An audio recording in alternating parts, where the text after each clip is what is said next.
Hello, good evening everybody, and welcome back to the Great Ace Attorney Chronicles, Episode 2, The Adventure of the Unbreakable Speckled Band. In this exciting case of maritime law, our hero, Rinosuke Naruhodo, finds himself accused of the murder of his best friend Kazuma Asogi. We still don't know who is potentially the one who actually did it, but we're figuring out how the locked room part came about. So in the thrilling conclusion to this chapter, we shall find out all the juicy details. And maybe we'll see more of their weird detective Herlock Sholmes again. Anyways, on we go.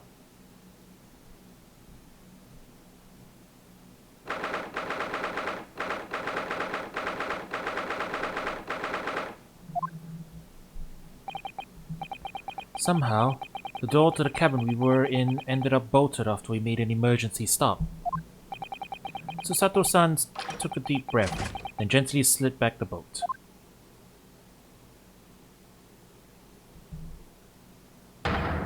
You! What you are doing in Miss Pavlova's quarters? Ah, you both look unhurt. Good. Yes, we're fine, thank you. What on earth happened? We heard something about how we were going to collide with another ship. Yes, it appears to have been a false report, though. Oh, how did that happen? There's a dense fog outside, so it's extremely difficult to see. Someone must have thought he saw a ship ahead. This person obviously triggered the alarm, and that's why we made an emergency stop. Everything is chaos.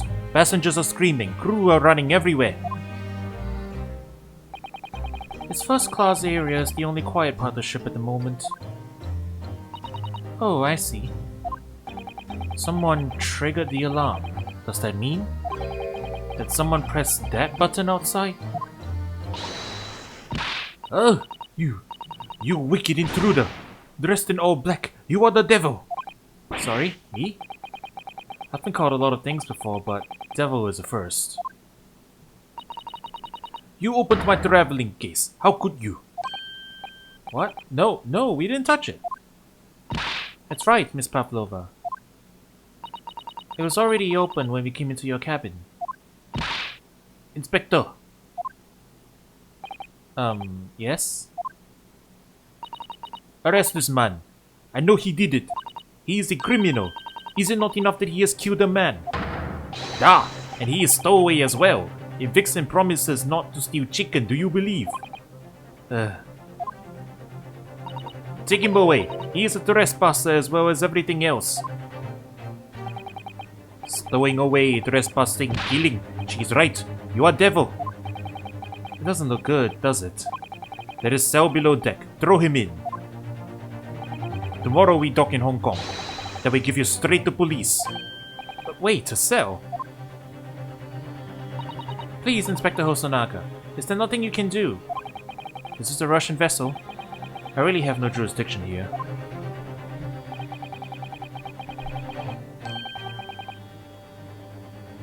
After my last effort to appeal to the captain's good nature, I think I'm out of options. This is terrible. This is a real crisis. I've got to find a solution. Immediately.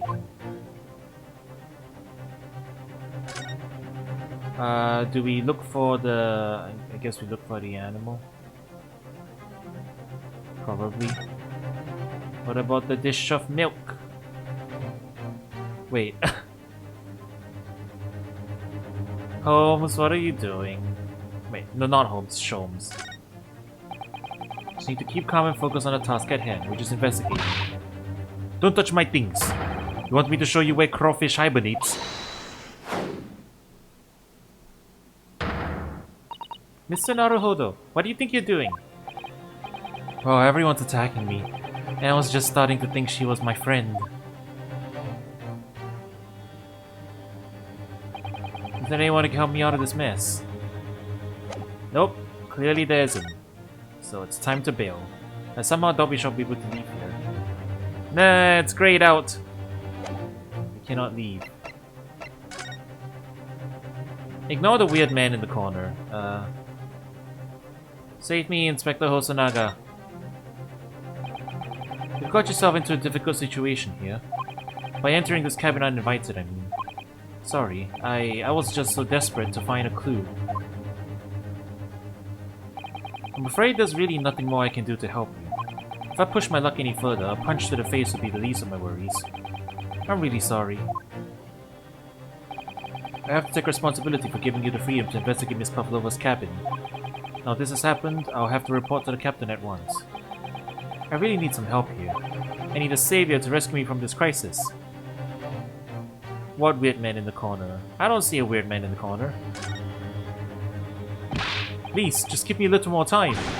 I do nothing for you, except show you away the ship's prison cell. Thanks, but no thanks. But I'm innocent, I didn't kill anyone. And trespassing? And stowing away? Well, you know, sometimes life can lead you down some unusual avenues, and, well... Enough! You're guilty. Ship's cell is only a place fit for you. Come on, there has to be someone. Some savior to rescue me from this crisis. Miss Pavlova, can I... Get out. Listen, I'm sorry that we snuck in here without your permission, but... Get out now. We just needed to investigate in here to help understand what happened, but... I can't read that, but I'm gonna assume that is get out in Russian. It's no use. She's not going to listen. I need to find someone who will.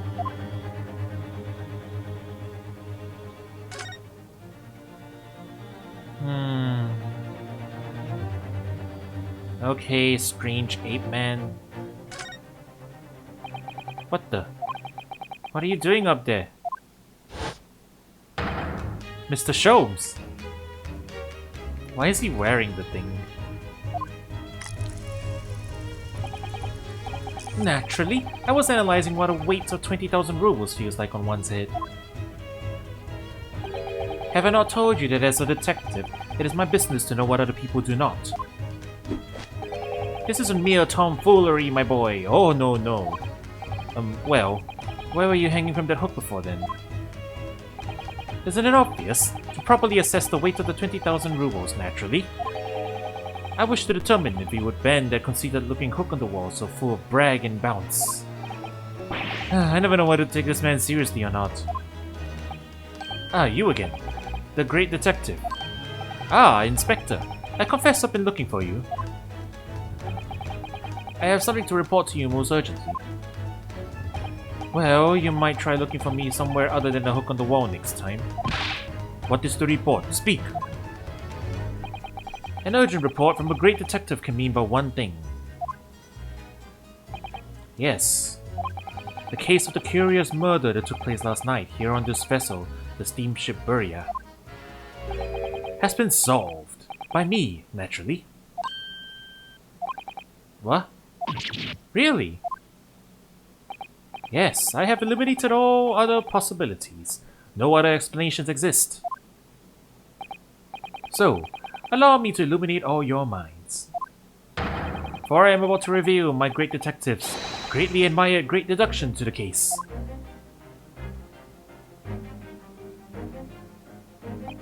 Ah, you have solved it. Even Hedgehog understands this case. We all knew who was responsible for killing Student Boy this morning when we found criminal in wardrobe. It is this stowaway, and he has handcuffs to prove it. I didn't do it. The trouble is, there doesn't appear to be anyone else who could have killed the victim. Because, as everyone knows, the cabin door was bolted shut from the inside. That means the culprit must be someone who was inside the cabin. Yes, it's what's called a locked room mystery in detective stories. Ah, locked room. At this point, the room was locked. Well, I can't deny that. There's no way the boat could have been drawn across from outside the cabin. You were all quite mistaken. The cabin next door is not a so-called locked room at all. What? Oh yes, there is another entrance. An entrance used last night by the culprit in order to gain access to the cabin, despite the bolted door. What other entrance? We never discovered one. Why, it gapes open-mouthed at you even as we speak. The ventilator, man. The ventilator? Ha ha ha ha. You think this is funny? I cannot even put my arm through that hole. That's because your arms are as thick as tree trunks.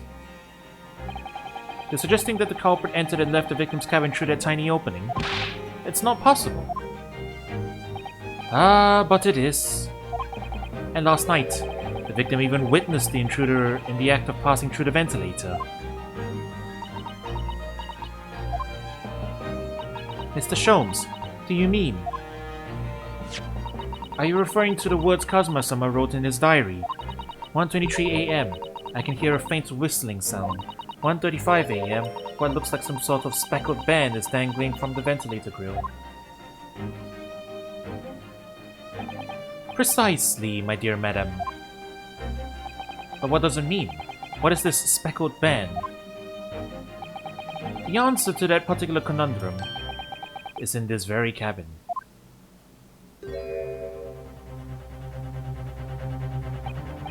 Mr. Sholmes, what are you doing? There is a distinct element of danger, but fear not, I am ready.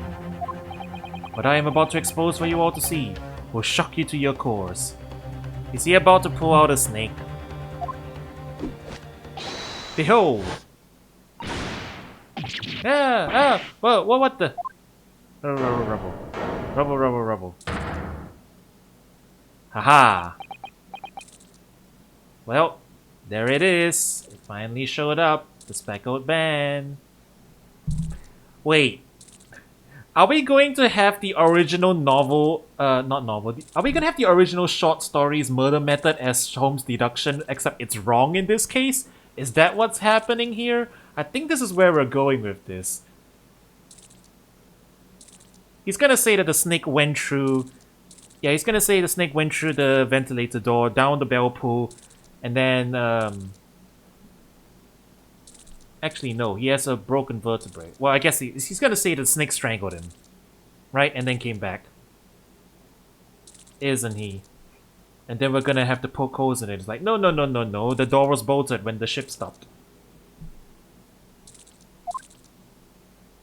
That's where we're going with, isn't it?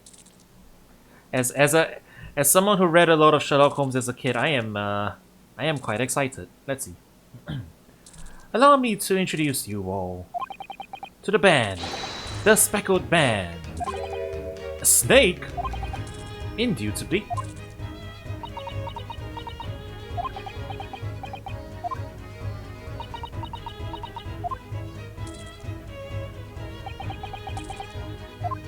Mr. Sholmes, just one thing. Pray, what troubles you? Well, that snake isn't really speckled, is it? It looks more stripy, wouldn't you say? A fair point. Hmm? Yes, you're right. I think in this case, you'd have to call it the striped band, wouldn't you?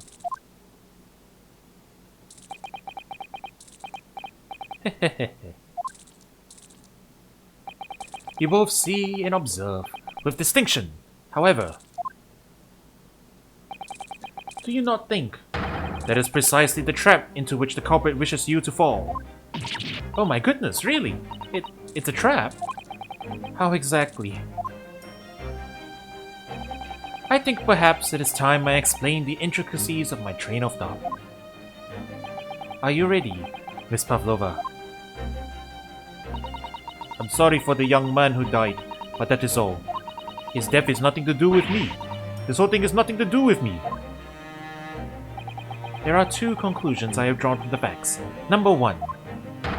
Last night, your friend infiltrated the victim's cabin. Ah. And number two. That same friend was responsible for the victim losing his life. No. She's turned as white as a bowl of rice again. Sholmes must be right. He's hit the nail on the head. This young woman's friend killed Mr. Asogi? Muffled Russian noises. It looks like he can't speak with that snake coiled around his head. I would advise as little movement as possible, seaman. You wouldn't want the fangs of that long friend in your neck. Yeah, okay, he's going to propose. He is going to propose the short story's murder. So, everyone, let us begin. Herlock Sholmes is proud to present his logic and reasoning spectacular.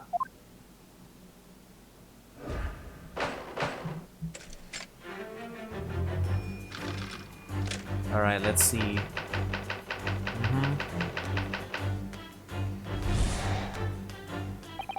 Miss Pavlova, moments ago you claimed the following. His death is nothing to do with me. This whole thing is nothing to do with me. Yet you cannot deceive yourself. Yes, when you recall those horrid events, your aching heart smarts with pain. And it is that very pain that evidences your inextricable link to the victim's death. So, we ask, what was the nature of this intruder that stole into the victim's cabin on that portentous night? Why, naturally, it was the friend with which you boarded this vessel, was it not? Ah, as I suspected, another telltale glance. Without doubt, your friend is the writhing serpent we see before us. Oh, the seaman. The soldier. Sorry, soldier. The officer is responsible for something. I'm not sure what, but he probably went in at some point. And yet, that fact leaves us in a quandary. The victim's written observation on the night in question tells of a speckled band. Whereas, regrettably, this specimen's markings do not fit that description in any way. What explanation can then we give, pray? What was the sight that fell upon the victim's eyes last night? No! Don't look at me! This has nothing to do with any of this! Oh, but it does. You have the answer to the quandary even now, hidden behind your back.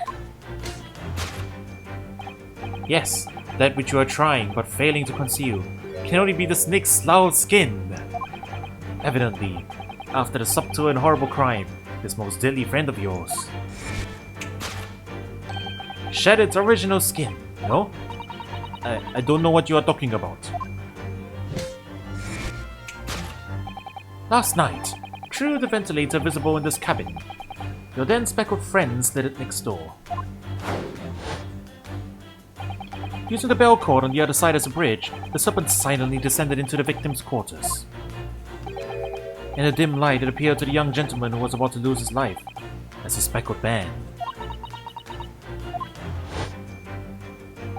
In summary, the nature of this friend of yours, which last night infiltrated the scene of the crime, is a rare breed of snake, whose markings change each time it sloughs its skin. A snake so dreadful, we can only imagine it would be found in the deepest depths of India. Yep, that is exactly the short story's original solution. Bless them. When they wrote this game, they definitely came from the point of view of a fan of the original stories. Like, it's chock full of references. Moving on, we come to the heart of the matter: the grim demise of the victim. Yeah, the fact that they're presenting it now like this means that it's not the solution. But the fact that they're using the original story solution as the fake solution is really raising my enjoyment here. How did this young man lose his life, and why? According to the data of which I have been apprised, it would appear there were no visible signs of injury.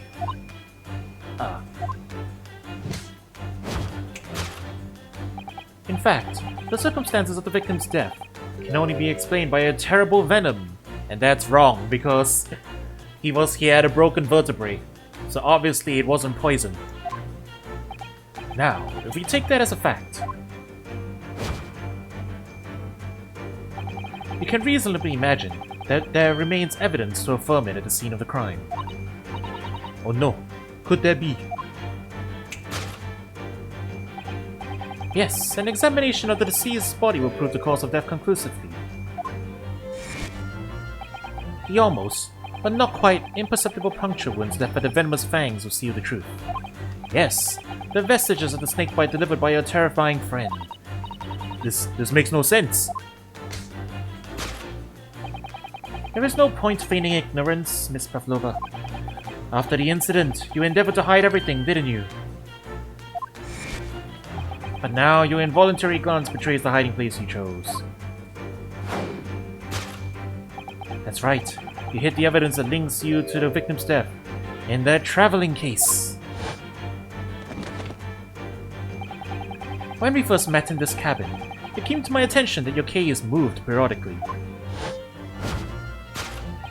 Your serpent assassin was restless inside, no doubt. You don't. It is telling that the victim made note of a low whistling sound that he heard minutes before his end. That was your signal, was it not? The sound you had used to train your serpent friend. To train? Indeed. You'd put the serpent through this ventilator and wait. After a period, you'd summon it back with a whistle. You couldn't know if the animal had done its duty, so you would listen for signs of life next door. If the victim appeared not to have been dispatched, you'd release the snake once more.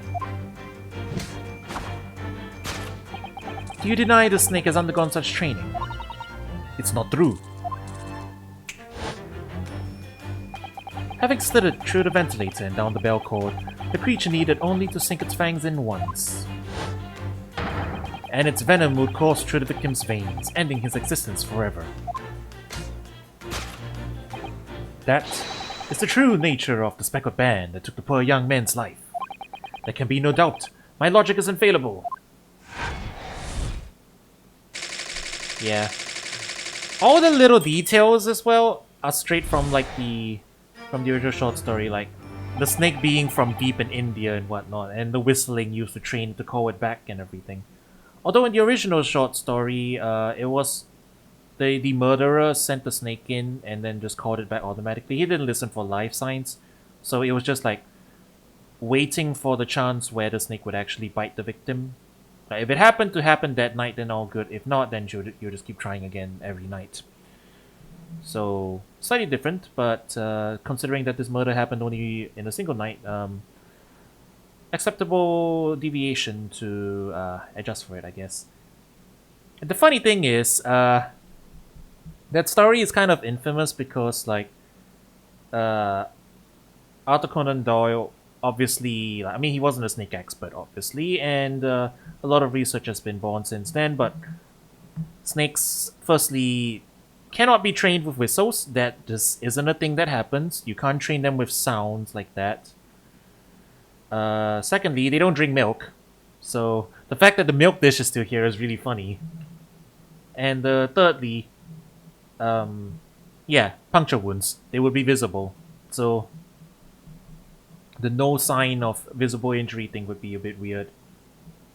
And there was no sign of injury on Kazuma's body here, so I wonder if they're gonna actually make fun of it there. We'll see.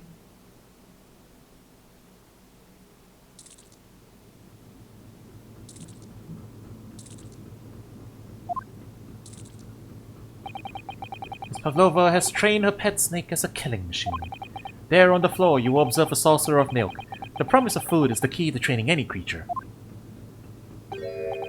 Incredible. You've solved the mystery.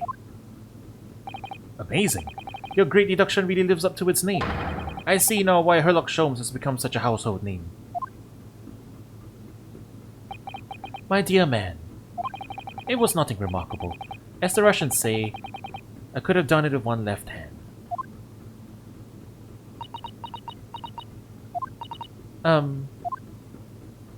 Could I venture an opinion, Mr. Sholmes? But of course. What's on your mind? It's just, I bought your deductions before. Some things don't quite make sense to me. I welcome questions as to my method, and will answer both loudly and proudly. Oh, well, good. First of all, snakes are egg-laying creatures, part of the reptile family.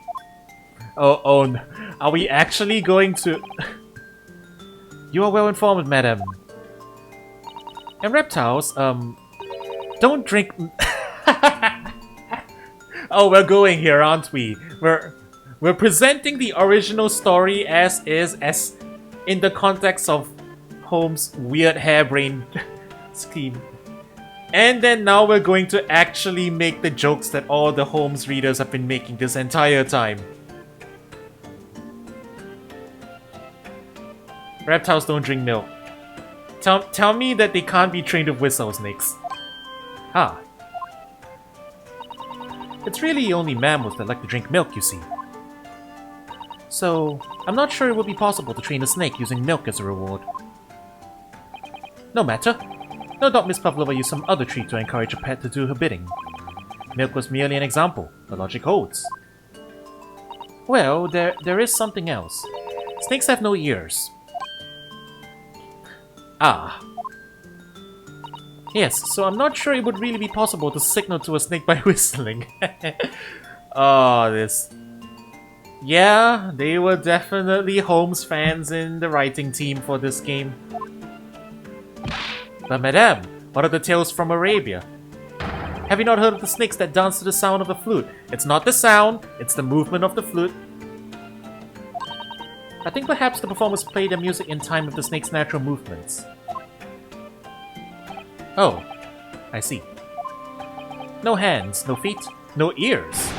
These creatures are so inept as to be practically useless. Don't take it out on the snakes, Mr. Sholmes. There is one other thing. You have more? Snakes use the scales on their bellies to propel themselves. So, I'm not really sure that a snake could manage to climb up a flat bell cone like the ones in these cabins. All three very funny snakes don't work that way rebuttals to that story. They covered their bases, all of them. Then it should try harder. Oh, I'm enjoying myself. I'm enjoying myself right now.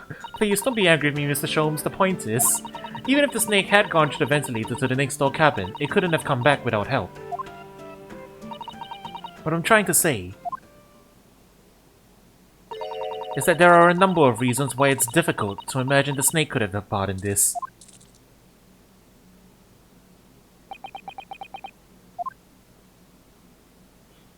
Damn. Arthur Conan Doyle is spinning in his grave. Nah, I'm kidding. He's probably just happy that that his work is still having such a great influence to this day.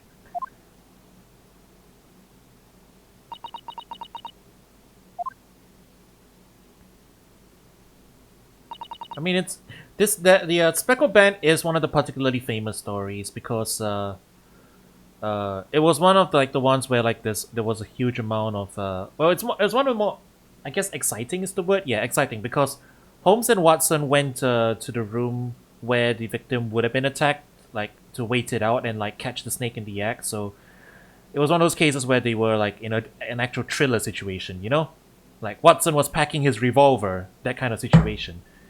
And yeah, it was also one of the stories that, because not all Holmes stories are solvable mysteries when you read through them. Funny enough, the type of mystery story where you can solve them as you read them together with the clues presented to you, that wasn't actually a very popular thing until past the time of Sherlock Holmes stories. If you read a lot of Sherlock Holmes stories, the reader following Watson's point of view actually just isn't given enough information to be able to derive the actual solution by themselves most of the time. At least, you wouldn't be able to guess. But Speckled Band is one of the rare cases where that actually isn't the case, because all the information is laid out explicitly for you. Because Holmes actually tells you everything. Holmes says it out loud to Watson, all the different stuff there. Yeah, usually the case is that because Watson doesn't observe most of this stuff, Holmes is observing the stuff, so when Watson's conveying the story, he can only write down what he observed. So you as the reader, you won't have all the clues. So Holmes kind of pulls the answer out of a plausible but still Deus Ex Machina-ish kind of way. Which is not a bad way to write a mystery story, obviously, you know? Was Holmes a complete ditz in the original story? Holmes, no. He was not. He was quirky though. Like, shoots initials into a wall when he's bored quirky. So, it's not that far off the mark. But, yeah, I mean, he was definitely a little bit loopy, but he definitely came across as a bit loopy sometimes, you know? Like, go, what's this? And then he, like, does something inexplicable, but he was actually looking for clues that way. You don't even remember about Sherlock as him deducting Watson had a window because of how badly he shaved? I remember that one. I don't remember which story it was, but I remember that one, yeah. Anyway, I mean, Watson is dead in our story here. He's poor old John Watson, or rather John Wilson. He is dead, unfortunately. So we will not be having a Watson with us today. Actually, no, we will, I guess. The advertising had like a little girl who was also a Watson. I'm guessing that's new Watson. Or something. I don't know. Okay. Enough about Holmes. We need to step in and help again, Mr. Naruhodo. Oh no, you don't mean. Yes, we need to modify Mr. Sholmes' latest deductions and turn them into the great ones they ought to be. I had a feeling that this was coming. Alright, let's give it a try. Just what I was waiting for, Mr. Naruhodo. Yes, right. So, cast your eyes down to your wrists again. What?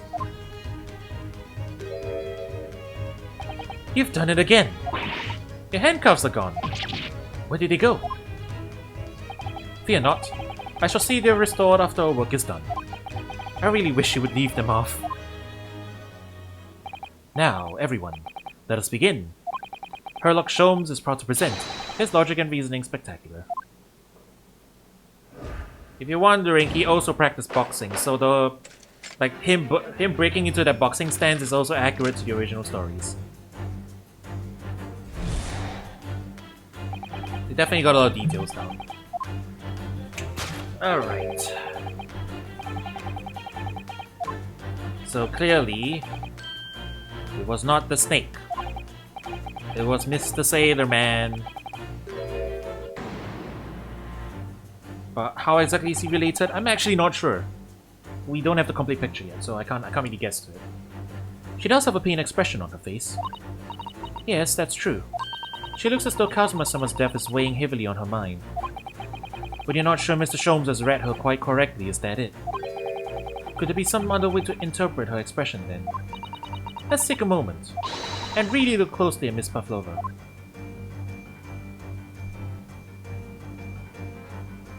A claw scratch. Is there another animal involved here? Well, it's a saucer of milk. Is there a cat involved somewhere in here as well? We can look at the newspaper. Left here. She has such petite ears among the beautiful hair, like little pink shells. Oh, what's that? There's something dangling down from her ear. Ah, that's an earring. The crescent moon part looks as though it's made from wood. It's charming, isn't it? Women do seem to love adornments like that. In their hair, around their necks, on their fingers. And even hanging from their ears, it seems. Well, jewelry is beautiful, Naruhodo-san.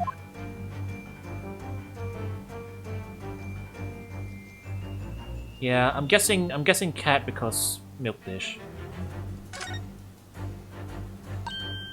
Who was cat though? That's a question.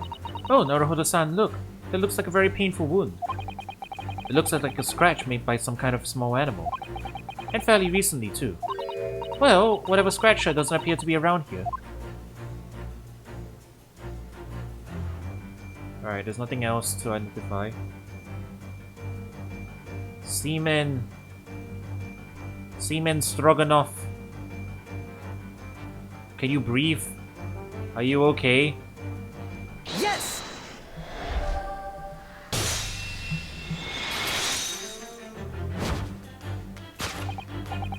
Yes, when you recall those hard events, that claw scratch smarts with pain.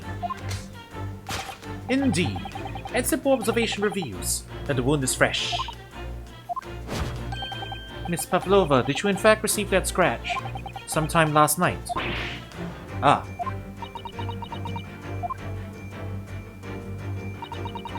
When I think about the young man who died next door, I feel so sad. And when I am sad, the pain from this wound is worse. And it is that very pain that evidences your inextricable link to the victim's death. So, we ask, what was the nature of this intruder that stole into the victim's cabin on that portentous night? Why, naturally, it was the friend with which you boarded this vessel, was it not? The snake isn't hers. Whose is the snake? Where did the snake come from? Whose snake is it? Is it the it's the seaman snake, isn't it? Alright. She boarded with something else. And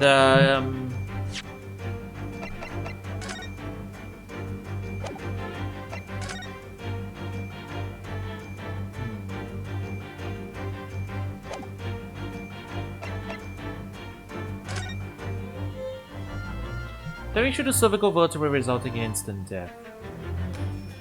Strong blow to the area, no obvious internal injuries or traces of poison.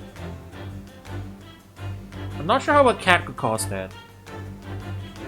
I'm thinking, okay, maybe not a small cat, maybe an exotic pet now. We're thinking like big cat.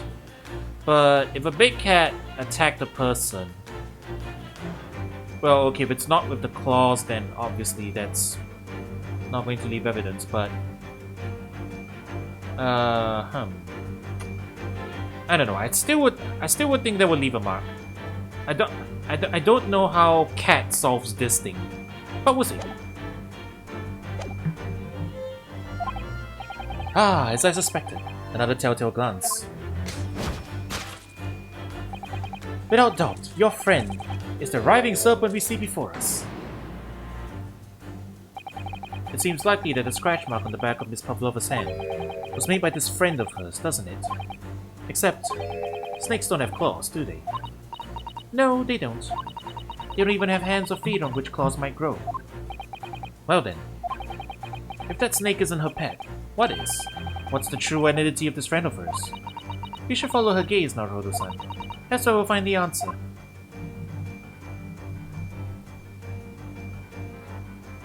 Seaman Stroganoff, you are the cat.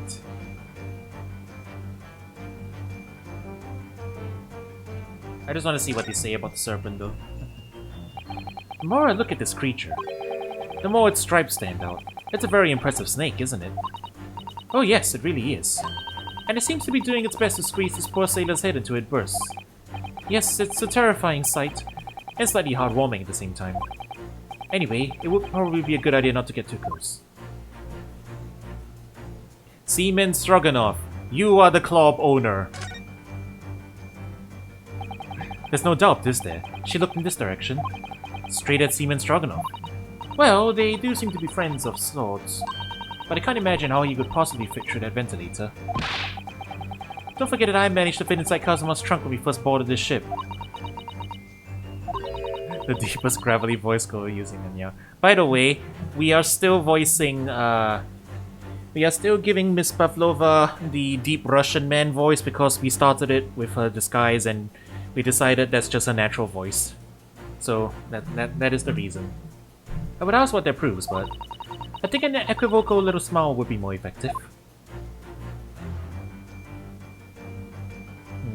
Very clever game. When we were observing the cabin from the regular distance, we could not see the picture frame's front. In fact, I don't think we could even see the picture frame. They hide in evidence from us. But there we go. Ah, look at the photograph in this frame. This must be something Miss Pavlova brought with her when she ran away. She is exceptionally beautiful, isn't she? Yes, that's true. But personally, it's the little black creature she's holding that's caught my eye. Maybe we'd better take a closer look at this. Alright, so it's not even a big cat. So obviously the cat isn't a direct cause of death. I don't think so. Yeah, it is okay. So it is not a big exotic cat.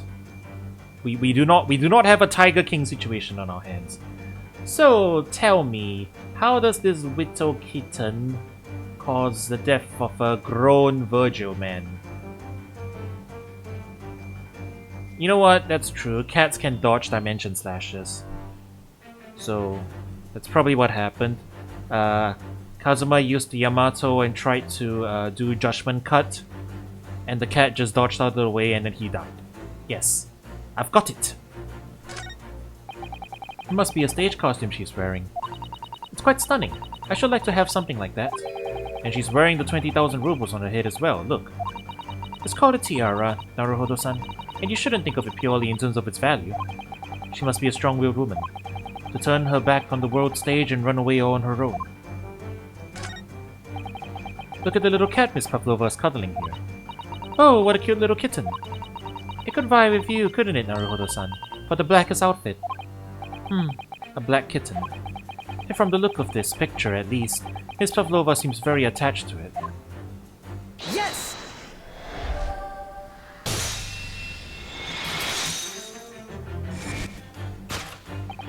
Without doubt, your friend is the little kitten we see before us. Yes, the scratch on the back of your hand makes that abundantly clear. Oh no.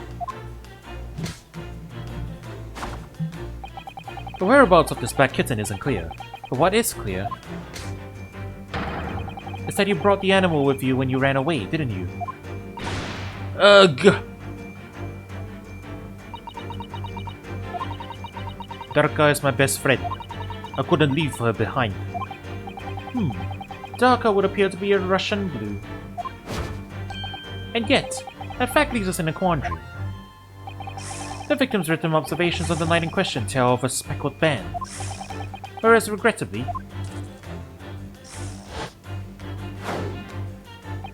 this specimen's markings do not fit the description in any way.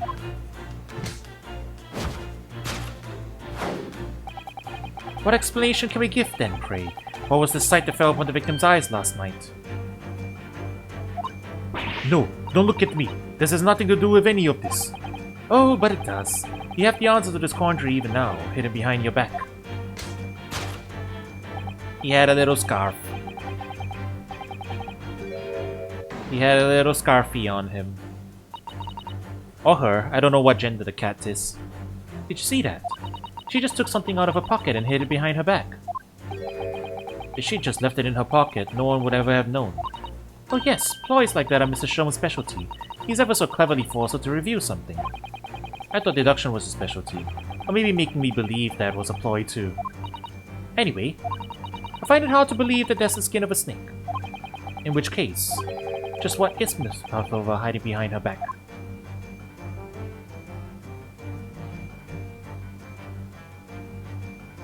Snake's snout skin. Well, it is speckled, and it is a band, but what is it? It seems to be soft and fluffy, a long piece of cloth of some sort, and that looks like a handle at one end. I think it may be a cat's toy. This sort is common in the West, apparently. Oh, it's not a little scarf. Nope. I've got PMD on the mind again. How is that a toy for cats? Cats like to chase the band around and paw at it. Kittens in particular love that sort of play. You only need to wave it in front of them, and they pounce to catch it. That sounds positively adorable. Yes! Gotcha! Hi! Yes, the thing you are trying but failing to conceal is, a cat's toy. Precisely. And the true nature of the now infamous speckled band. Ah! And it was this toy that you dangled through the ventilator. You waved it around, I presume. Naturally, the victim could not fail to notice it. Was she trying to... Did the cat get into the other side and she was trying to call it back? I wonder. But why? For what reason? My dear boy, there can only be one answer to that. After her feline friend disappeared through the ventilator to the neighboring cabin, Miss Pavlova attempted to use a speckled cat's toy to incite the creature to return. Ah, that is what it is. In summary, the nature of this friend of Miss Pavlova's, which last night infiltrated the scene of the crime. is a blithesome Russian blue breed of cat by the name of Darka. Ugh. A truly troublesome feline, young Darka is proving to be. She must be caged once found. You will forgive us for borrowing the photograph of your pet, Miss Pavlova.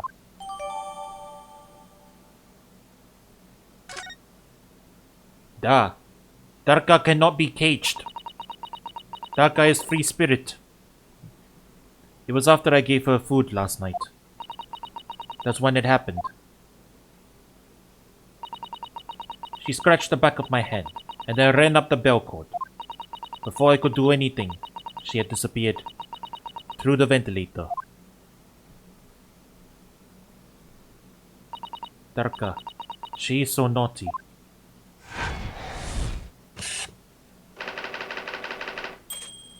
You cannot bound Darka. Darka is free. Free Russian. Darka will do as he pleases. Moving on, we come to the heart of the matter. The grim demise of the victim. How did this young man lose his life, and why? According to the data of which I have been apprised, it would appear there were no visible signs of injury.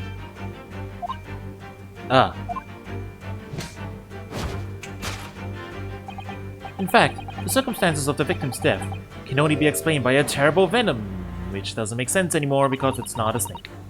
What Mr. Shom says is true. There were no signs of a wound anywhere on Kazuma-sama's body. That's right.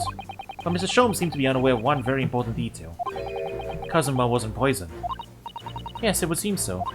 Let's give him the information he's missing now. He had a shattered vertebrae! Yes!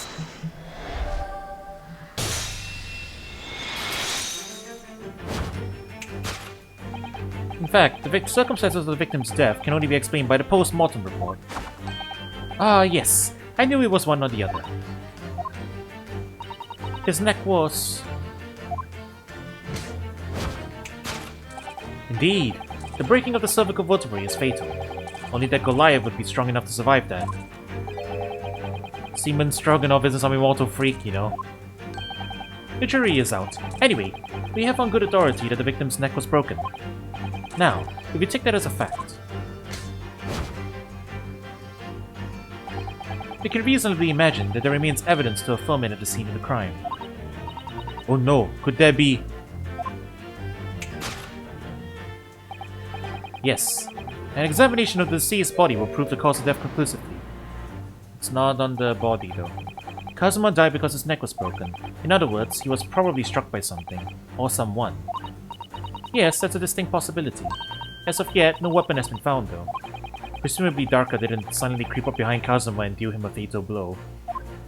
I suppose it's possible that he had a fall and hit the ground awkwardly. It could have been in a terrible act of misfortune that he broke his neck completely by accident. I did bring this up as a possibility, given that like the ship violently stopped hard enough to slew the boat back in. And like I said, the majority of real-life locked room mystery cases are actually just accidents within a locked room. But what are you saying? Do you trip over the cat? There is a shoe mark on the floor too, I guess. That's when he slipped and fell. Oh yes, a bad fall could explain it. It's rather hard to believe of Kazuma-sama though. He wasn't a clumsy man. Well, we need to fix this deduction somehow. Is there anything from the scene that could explain what happened?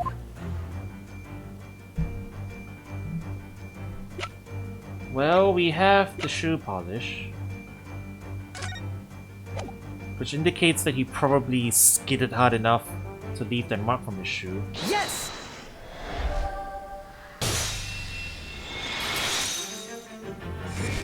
But like the question is, did he just tip over because the ship was tilting?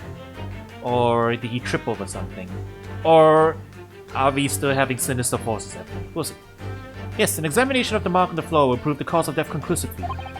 This particular mark, so prominently visible next to the victim's body, is a deposit of shoe polish. Shoe polish. Indeed, positively identified by a little analysis device I constructed, which I carry now as a matter of course. Beeswax, tallow, and dye were my results. The undeniable ingredients of shoe polish. and the color of the polish is a perfect match to the color of Mr. Asogi's lace leather shoes. Looking at this mark, it's not hard to imagine what happened. For some reason, Mr. Asogi must have caught his foot at that point of the floor and tripped. Please, no. And by a dreadful turn of misfortune, caught his neck against some immovable object as he fell to the floor. Suffering a fatal blow to the spine, the victim's vertebrae shattered, and in that instant, he lost his life. No! Niet! I don't know. I don't know anything about this. Is that really true, Miss Pavlova? What about the evidence left at the scene where Mr. Asogi lost his life? Yes, the facts are as clear as day to me.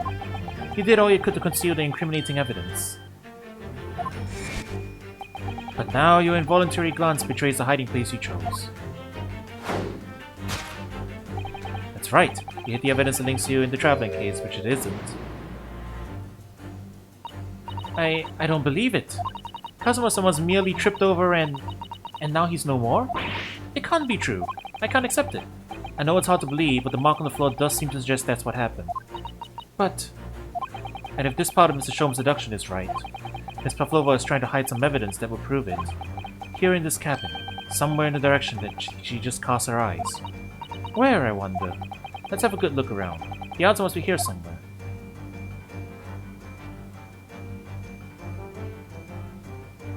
Did he drink too much and die?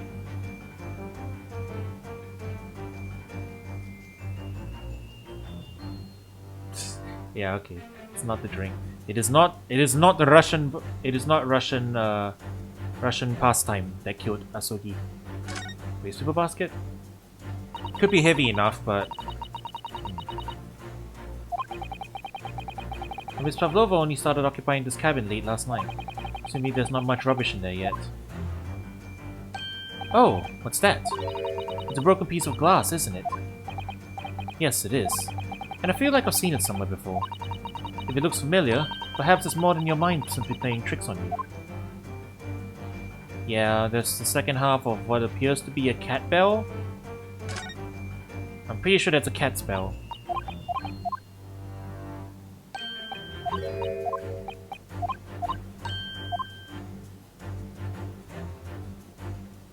I can't look at my evidence right now. I don't think the cat was wearing anything, was it?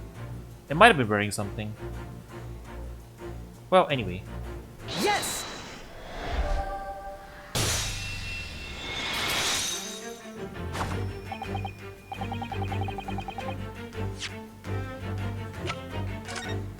Nope, there it is. Yeah, it was wearing a bell. It's the bell. Gotcha. I see. That's right. You hit the evidence that links you to the victim's death in that waste paper basket. Ah. Here we have a fragment of some intricate glass object, it would seem. One that has a familiar air, in fact. Precisely. You found another piece of broken glass on the floor in Mr. Asogi's cabin.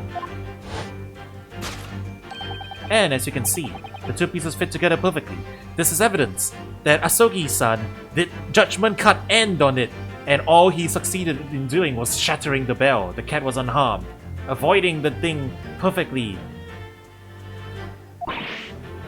Oh no. So, Miss Pavlova, shall we consider what this tells us? Why would it be that part of this glass object, which was evidently broken at the scene of the victim's death, should be found in the waste basket in your cabin? Georg!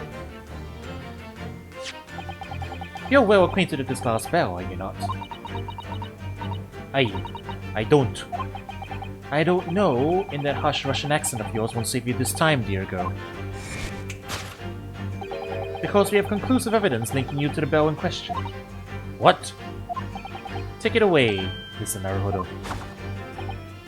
Yes. The evidence linking Miss Pavlova and the little glass bell, that would be... Yes! Darka defeated Virgil Asogi. Yep. If you look at this photograph, you can clearly see, hanging from Darka's collar, the very glass bell in question.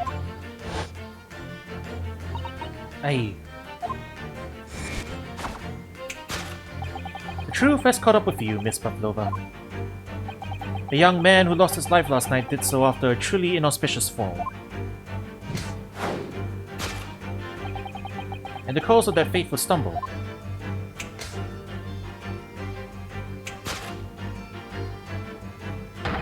Your absent feline friend, Darka. So he really just tripped over the cat.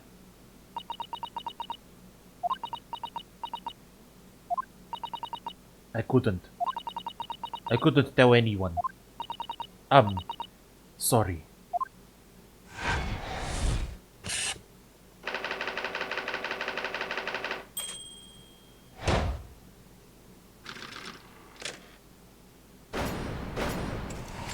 So, as it turns out, as I guessed very early on, it really was just an accident.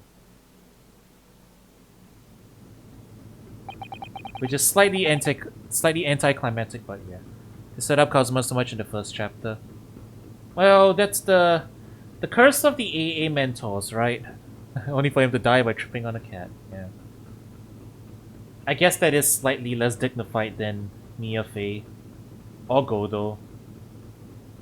So... the Mia Fey curse except even worse. Sag. Why don't you tell us now, Miss Pavlova? Tell us exactly what happened last night. I'm guessing Seaman Stroganov helped to cover it up. And that's why the ship log is empty. And that's why the word's written in Russian. Probably.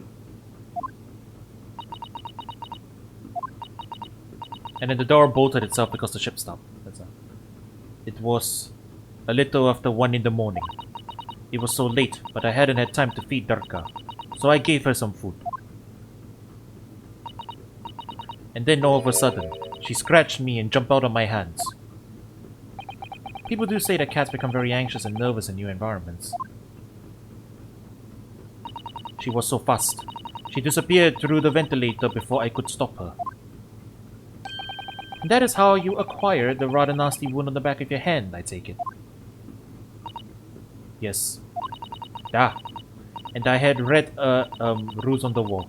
I knew that I was not allowed Darka with me. Yes, modern science suggests that animals can carry infectious diseases. It's a precaution, really. That hits different in the late 20s. It's not even late. Early 2020s? Yeah. Yeah. Yeah. Yeah. So I listened and listened, trying to hear if there was some noise in the next cabin.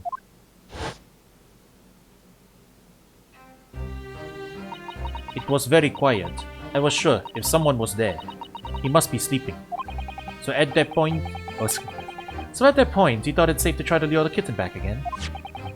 By dangling the end of the toy through the ventilator and into the adjoining cabin. Darka always loved this toy, but it didn't work. Nothing worked. I tried using her favorite toy. I tried whistling to her softly, but nothing. She didn't return. So the faint whistling sound Kazuma wrote about in his diary was Miss Pavlova trying to retrieve her pet. Cats have a propensity to remain hidden in the shadows when frightened. Yes, so there was nothing else I could do. I just had to wait until she had calmed down. But then...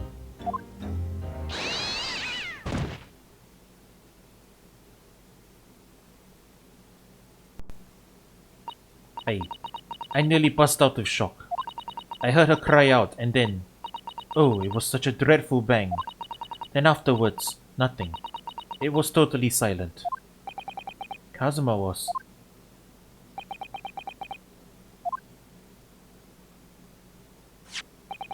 From the appearance of the brown mark on the floor, it seems likely that what you heard was the victim stepping on the glass bell and tripping up. The SS Buria is a large vessel, but even she can pitch and roll violently without warning.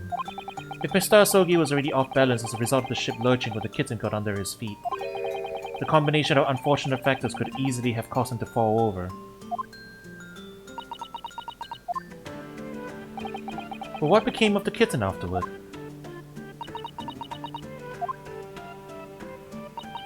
In the end, I managed to get her to come back through the ventilator. Yet Darka is nowhere to be seen. I must have forgotten to lock my case. And now she's disappeared again. Gracious, that cat is as insufferably restless as I am. Well, he knows something about himself at least.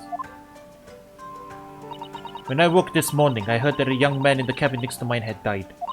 But I couldn't bring myself to tell anyone what had happened. I was too scared. Scared that they would send me back. Oh, hold on a minute. What about the snake? You're right, where is it? If the snake isn't your friend, Miss Pavlova, then whose is it, and where did it come from? Want to know if it's such a dangerous creature doing on board the ship? It's his. The snake didn't eat the kitten, did it? So much for no pets on board, unless it's like the dedicated mouse hunter or something. Oh, I didn't say. Snake is my friend. His name is Roscoe. Hmm? What? What? That snake belongs to you. He escaped from cage when emergency alarm sounded. I was looking for him. I did not expect to find him in here. Yes, how did that snake get into this cabin? But animals are not permitted on board. Ah, we are at sea for 1 year. You want to be so long without close friend, without someone who understands. Couldn't you find someone a little more human who understands you better? But my dear burly fellow, a gargantuan venomous snake, surely you can appreciate the danger you're putting everyone in. No venom. See? It's a cobra. It's a restricting snake. They don't have venom. Hmm? Roscoe does not have venom. He is harmless, very long but very gentle. He is adorable, like Granny. It's venomless.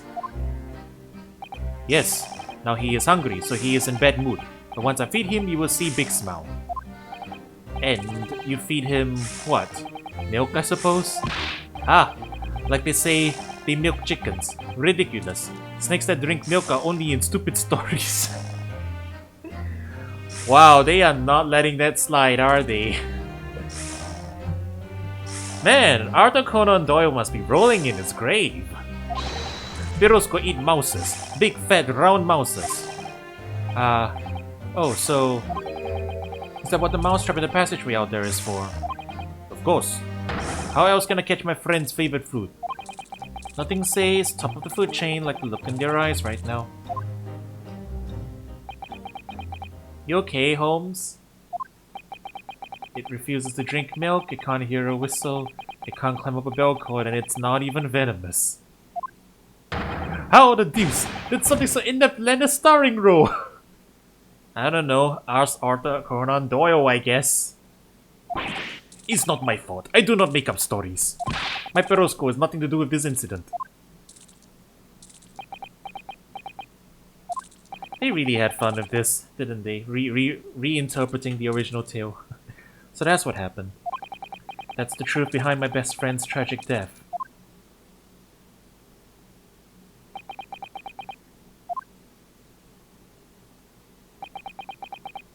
I mean, we still have to explain the Russian writing, but yeah,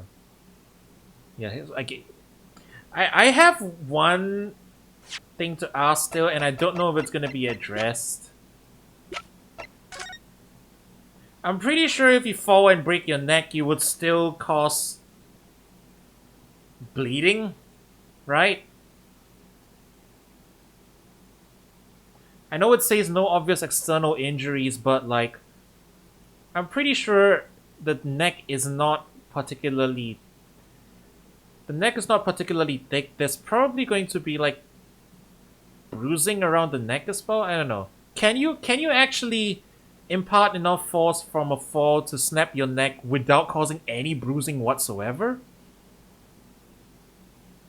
Right? Like, there would be at least that external injury. There will be bruising, yeah. That's exactly that was the point I was making last time. Whatever force, whatever method you use to break the neck would deliver enough force to cause bruising. So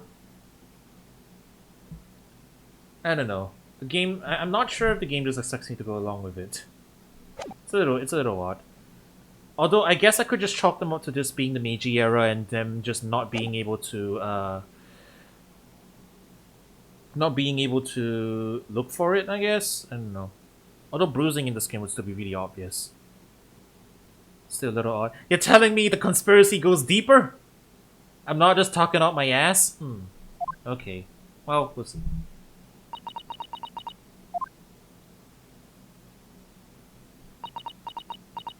I'm so good at pointing out. I've played so much Ace Attorney, I'm pointing out inconsistencies even before there are inconsistencies. Or something. I don't know. I don't actually know what this means.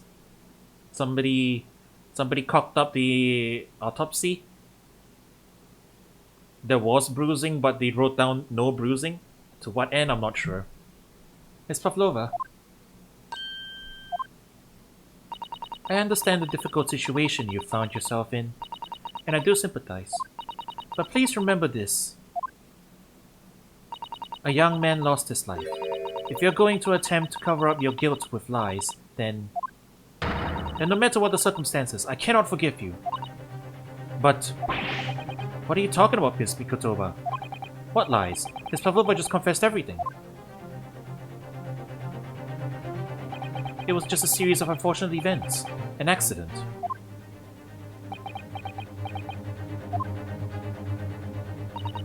I'm no great detective like Mr. Sholmes.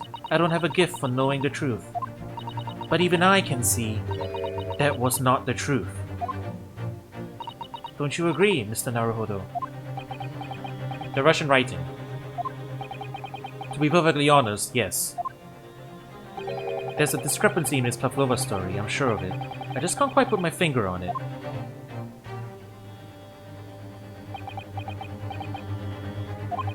I confess. I was intending to let Scotland Yard deal with any outstanding issues on this matter. Oh? I am only present here for a very specific reason. The truth is, you, Mr. Naruhodo, are simply a distraction. A distraction? I do hope you've not been finding your shackles too uncomfortable. Ah! Not again! When did he do that? Especially as they are on your wrist as a result of my intervention. I was rather hoping I could resolve matters before we made our next port call. You were, Mr. Sholmes. Yes, but I overlooked one important detail.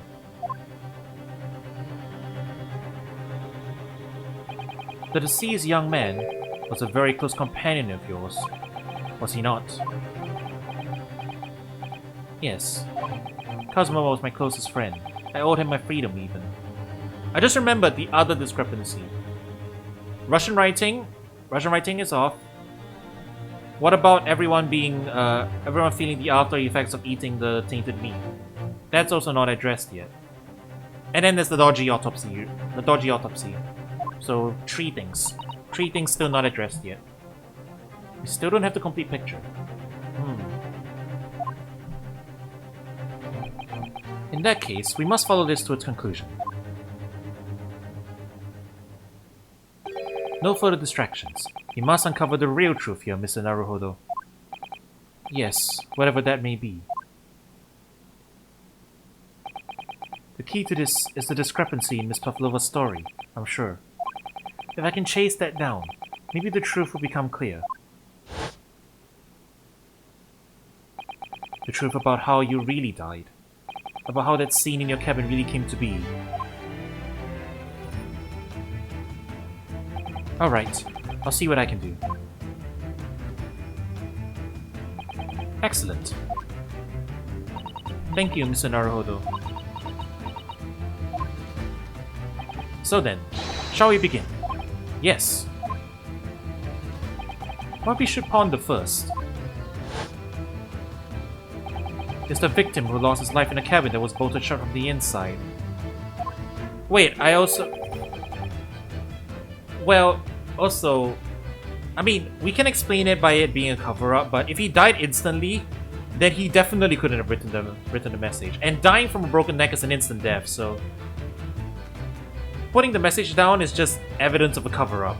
Like, furthermore. But yeah, I guess that just loops back around to the Russian writing being an art discrepancy. Was this truly an unfortunate accident? Or was it in fact no accident at all? That is what we must establish in the first instance. But we've already established it, haven't we? The man tripped over the kitten that had climbed into his cabin via the ventilator. Tragic, yes, but still an accident. Hold it! Wait, let's just take a step back. It doesn't make sense if that's really what happened, does it? I'm going to have to ask you to spell it out for me, I'm afraid. Yes, it's starting to take shape now. There's a clear contradiction between the facts and Miss Pavlova's story here. The evidence is right there in Kazuma's cabin. It's undeniable. His death couldn't possibly have been a mere accident. Really? Let us show our hand, Mr. Naruhodo. Time to present the evidence. The evidence that proves unequivocally that the victim's death was no mere accident. Well, I mean, this doesn't prove that it wasn't an accident, but it proves that somebody tried to cover up the death or misdirect it. I'm assuming it's the writing. Yes! So we're having court outside of court now. The truth is clearly recorded in this photographic print. There's no way that Mr. Asogi could have left this message on the floor. That script, it's Russian, isn't it? Indeed it is. The word written means wardrobe. I see what you mean. Most people will leave a dying message in their native language. Japanese in this case. But maybe he was studying Russian. It is a simple language. He could have picked it up very fast. That doesn't seem likely. It's actually not the point. It makes no difference whether he knew Russian or not. Sorry? What do you mean? Exactly what I said before. There is no way that Mr. Asogi could have left this message on the floor, because if he broke his neck, he would have died instantly, yeah. And the reason why is clearly explained in here. Damage to the cervical vertebrae resulting in instant death. Instant death. Ah! Which means, after the victim fell to the floor, he couldn't possibly have written anything, because he was already dead. That's not the only reason either. There's something else we found in Mr. Asogi's cabin. A remnant of something that couldn't possibly have been there if what Miss Pavlova told us was true. What? So Susato-san has noticed it too then. Putting this message on the floor aside, there's something else that gives the truth away. Another piece of evidence that proves this was no mere accident. In other words...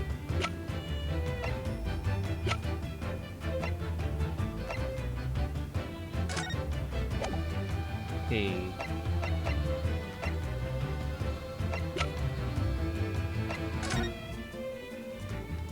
Are we looking at the nothing to report? Because this is evidence of a cover-up, right? Because they would have all heard the cat cry. So something fishy was going on. Yes! No, it wasn't it. Damn it. Starting to see how Cosmos definitely happened, I think. I think that you were starting to see nothing of the sort, and that was the evidence to prove it. Oh. Wait, what happens if we game over here? Do we just get sent to jail in Hong Kong? Probably. If it was no accident, then what we should be looking for is one of two things. Either the absence of something you would expect to find at the scene of an accident, or the presence of something you wouldn't. Okay, so it's not the fact that the ship's log is empty, because they would have definitely heard the cat. Something else. I confess your other language I see doesn't fill me with confidence, Mr. Naruhodo. Well, more than Mr. Sholmes does anyway. Alright. Let's try that again.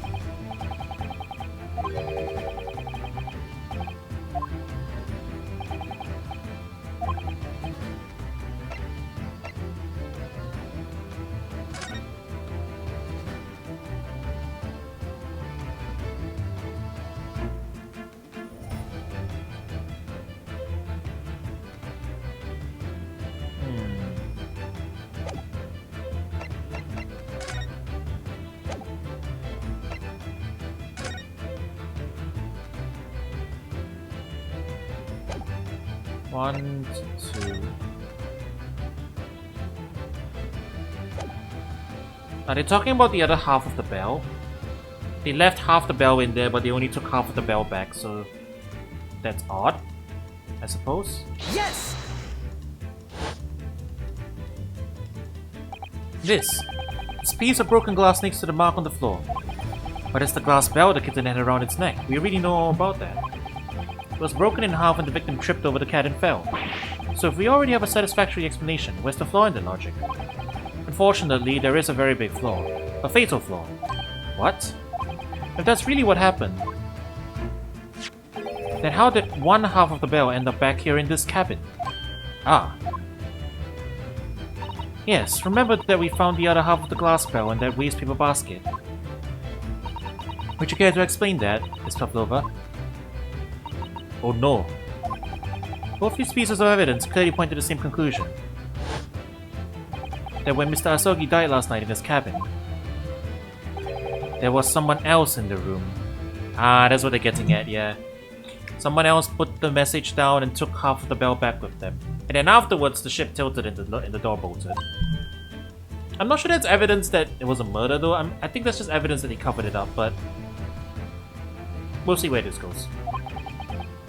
And that same person deliberately arranged the scene to disguise the truth, in order to cover up his or her own guilt.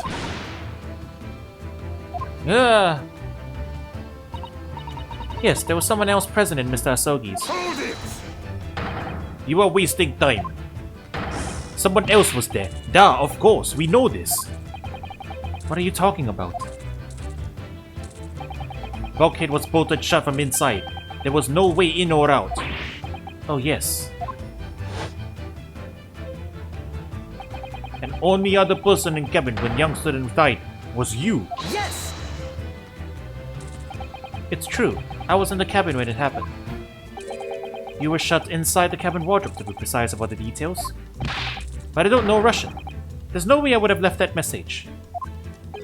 Not would have. There's no way you could have left that message to be precise about the details. Would you mind? Forgive me, my dear fellow. Wow, Holmes is a grammar Nazi. As I was saying. The person in question wrote the word wardrobe in Russian on the floor, in an attempt to incriminate me for the crime, even though I had been asleep in there the entire time. And then, the same person picked up the broken glass bell that had fallen to the floor, for fear of it becoming evidence that would show how Mr. Asogi really died. But why wouldn't this person have taken all the pieces of the bell away? Leaving half behind was always going to raise questions. Yes, well, it was past 1 o'clock in the early hours of the morning. The cabin would have been quite dark. The single small lamp suspended from the ceiling would have barely cast any light onto the floor there. Little wonder then that the culprit failed to notice this fragment of the tiny item. Also, Naruhodo was in the wardrobe and the sticker was over it, so you couldn't have reapplied it, you know? I think everyone keeps... He brought it up earlier, but like, it couldn't have been him. Either way, because he wouldn't have been able to get out, write it, and then go back in, so... You all suspect... What? You all suspect me, don't you? It's not her. I don't think it's her. It's probably... Seaman probably covered it up. I don't know if it really is a murder. The accident explanation really makes sense. I think they just covered it up to prevent, like, questions about her because she's a runaway. Seaman Stroganoff. Nina is woman of sea. She is daughter of strong sailor. 2 years ago, they noticed her dancing skills and she went away to join ballet company. But before, she was dancer on this ship, a member of ship's band. You do not accuse Ship's Angel of being criminal. Ah, so that's it. You say that when young student died, Nina was there in his cabin. But that is not possible. I give my tooth. Well, this is almost interesting. He's covering for her. And why would you give your tooth, pray? How can you be so sure? You are a great detective, you should know. Look truth in eyes. Cabin bulkhead was bolted shut from inside. Nobody could go into cabin. Not Nina, not anyone. Or you want to tell me that killer can walk through locked doors? Niet, it's impossible. Ugh, He's right. But wait! I've read about this in detective stories. People often tie thread around door latches so they can open and close them from the outside. Thread? Are you stupid? These bulkheads are not barn doors. Certainly not. These are watertight doors as one would expect to find on any modern steamship. Constructed of heavy steel with not a gap inside. No threads or needles or magnets could have been used. No. No, of course not. I thought so too. But Mr. Naruhodo suggested it earlier, so... Susato-san, how could you shift it onto me like that? So Seaman Stroganoff now has a valid point. The cabin door couldn't have been bolted shut from the outside. Not necessarily. What? I put it to you that I could bolt this cabin door without laying a finger on it. And in this very cabin, we can see the traces of the method I have in mind having been used before. I don't believe it. Well, Mr. Naruhodo, I believe you know what I mean, don't you? A way to shut the bolt of a cabin door from the outside. One way does spring to mind, yes. Do you really know what Mr. Sholmes means, Mr. Naruhodo? Yes, and so should you. Because we've seen it happen. Indeed we have. So, would you care to do the honors, Mr. Naruhodo? I'ma press the button! Point out the telling signs of the method that was used to slide the cabin door from the outside. They made watertight doors and then they skipped out on the bolts. No friction whatsoever, they can just slide into position. That's an emergency hazard, I tell you what. Yes! Look at the bookcase there. See how all the books and things on it have toppled over? That must have happened when the ship made its emergency stop before. Yes, that's right. It's a very powerful vessel after all. When the engines are thrown into reverse, a violent jolt goes across the entire ship. Any small objects that aren't fastened down are bound to fall over. I believe... yes, it's what's known as the force of inertia acting on the objects. Is there nothing Susato-san doesn't know? Or that isn't in her book at least? Well, whatever it's called, the same force that pushed over those books in the bookcase also made something else in this cabin move. The bolt on the cabin door. Ah! It was very obvious just after the emergency stop that the ship made earlier. We had come into this cabin not long before, but we hadn't bolted the door. But then...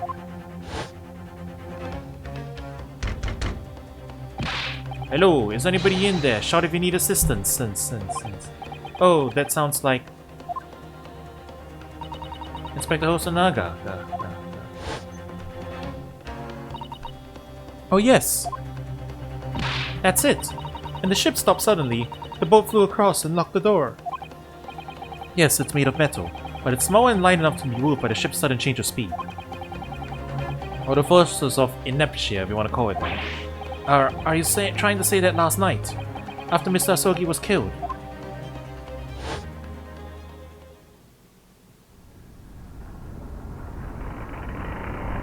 Damn, that's a shoddy lock. Yeah. Locks aren't supposed to do that. That's a safety hazard. The SS Burya made another emergency stop. When I woke up this morning and looked around the cabin, I thought it looked a little odd. All the books on the shelves had toppled over, and all the ornaments. It was almost as if someone had run their hand across the shelves and deliberately knocked everything over. Oh yes, I remember that. And I stood them all up again, didn't I? Then when we came into this cabin, we were surprised to see the same thing in here. All the books and everything had toppled over, just like in Mr. Asogi's cabin.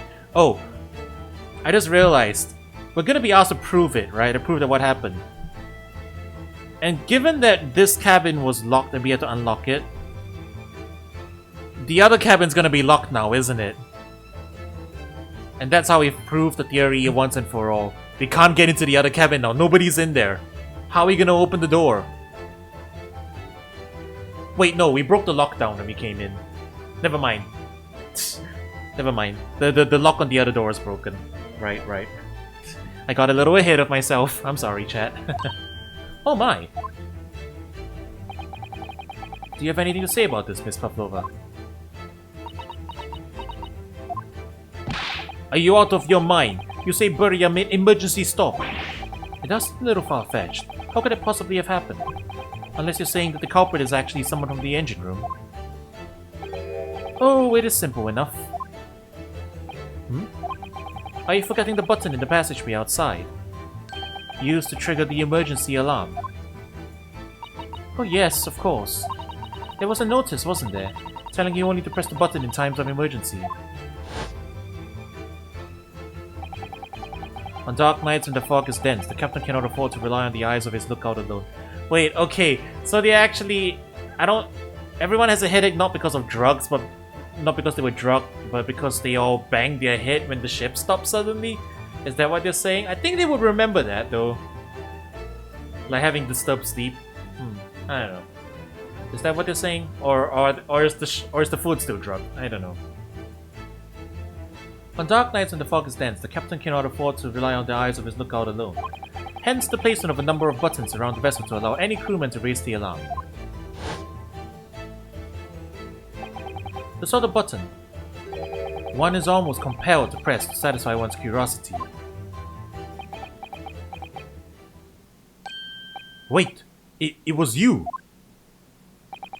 When the button is pressed, two things happen in the interest of safety. The emergency alarm bell rings and the vessel comes to a complete stop. As indeed it did a little earlier today.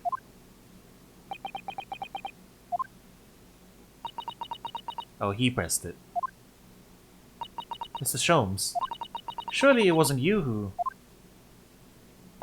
As I always say, a button has but one purpose in life. To be pressed, whatever the occasion. He sounds almost proud of himself. How dare you mess with shit! I report you to Captain. You are in much trouble now. Now, I'm sure all that can wait until later. Let us not overlook the fact that we have now learnt a valuable lesson. When the vessel makes an emergency stop, the bolts on the cabin doors slide close. So, what you must now consider. Yes, it all comes down to one thing now. Last night, after what happened to Mr. Asogi, did this ship make an emergency stop, or did it not? You are idiots!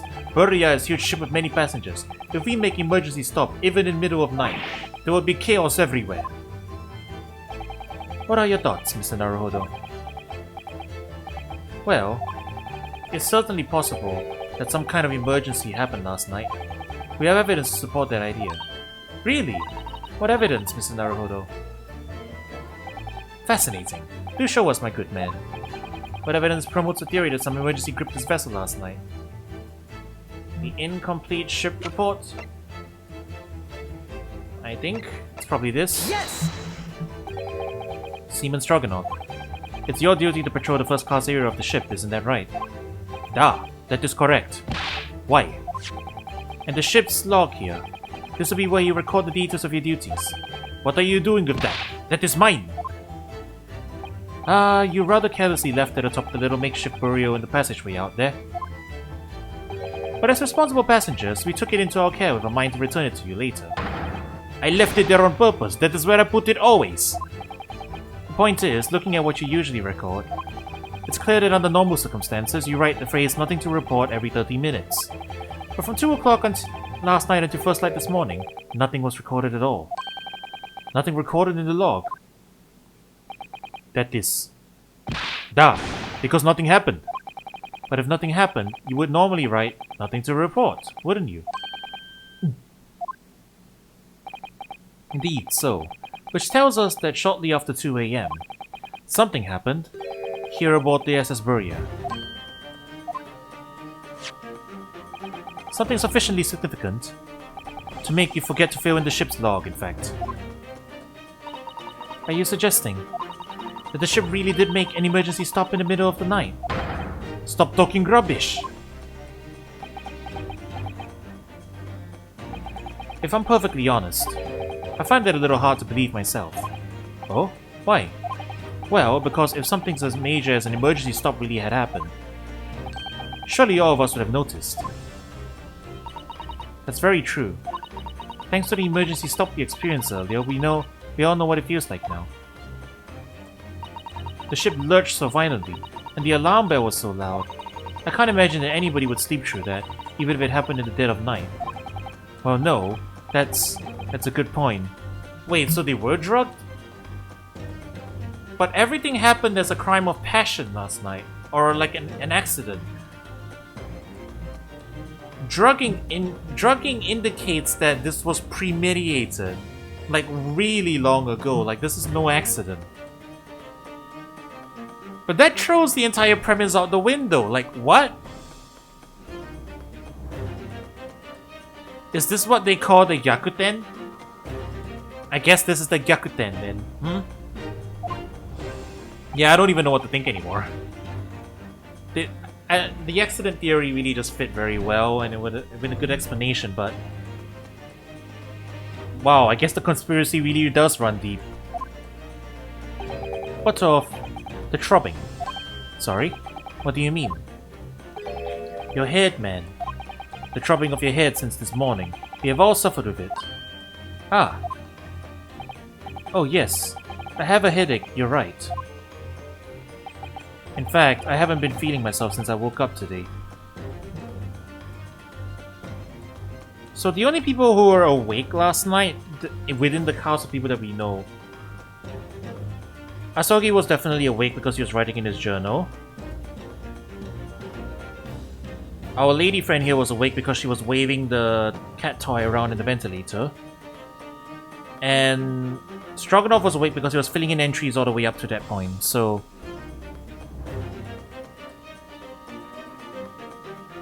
Asogi avoided it because he didn't eat the food because he just didn't like it. But that implies the ones that were awake, which is our lady friend and Stroganoff, they colluded to not take the drugged food? Because it can't be a coincidence, right? It'll be too much of a stretch to assume that they coincidentally didn't eat the food last night. Nor have I. My head has been feeling heavy ever since dawn. Yes, you've all been afflicted, haven't you? Just as I suspected. He's right. My head's been throbbing today too. And since eating dinner yesterday evening, everything has felt sort of hazy. I can't really remember anything that happened after I climbed back inside the wardrobe. Well, also I guess the rest of the crew would have been awake. But Hosonaga was part of the... Well, no, I guess he's undercover as a bodyguard. He's not actually part of the crew, that's fine. So he ate the food, I guess. And the first thing I noticed this morning was a throbbing pain in my head. I had already been dragged out of the wardrobe and had those handcuffs put on me by that point. Why didn't I wake up when all that was happening to me? Tell me, Mr. Naruhodo. You boarded this vessel as a stowaway, didn't you? Oh, well yes. Sorry. The stowaway class of accommodation doesn't usually include meals. What did you survive on? Ah, well, Kazuma looked after me. He was always happy to share his meals. So you enjoyed some of the whole roast chicken dish that was served yesterday evening, I take it? Yes, in fact, I had all of that. Kazuma wasn't fond of chicken. Oh really? So the victim didn't eat any of the chicken at all? That's right, he didn't touch it. Is that relevant?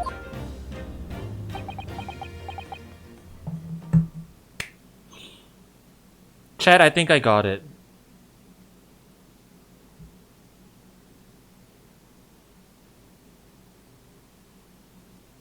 Correct me if I'm wrong.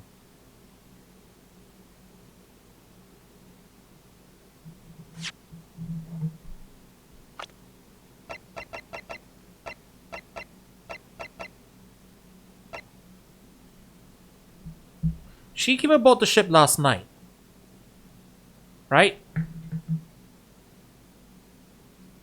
And we know she came aboard in the middle of, like, the middle of the voyage, out in the middle of the ocean.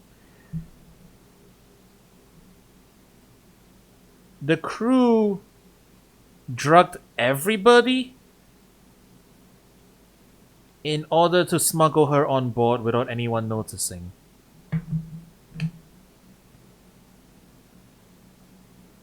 They needed to get the emergency stop on in order to bring her on board.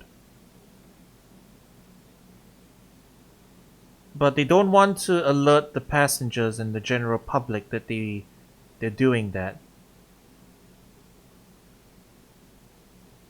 That's really far-fetched that many people would be in on it.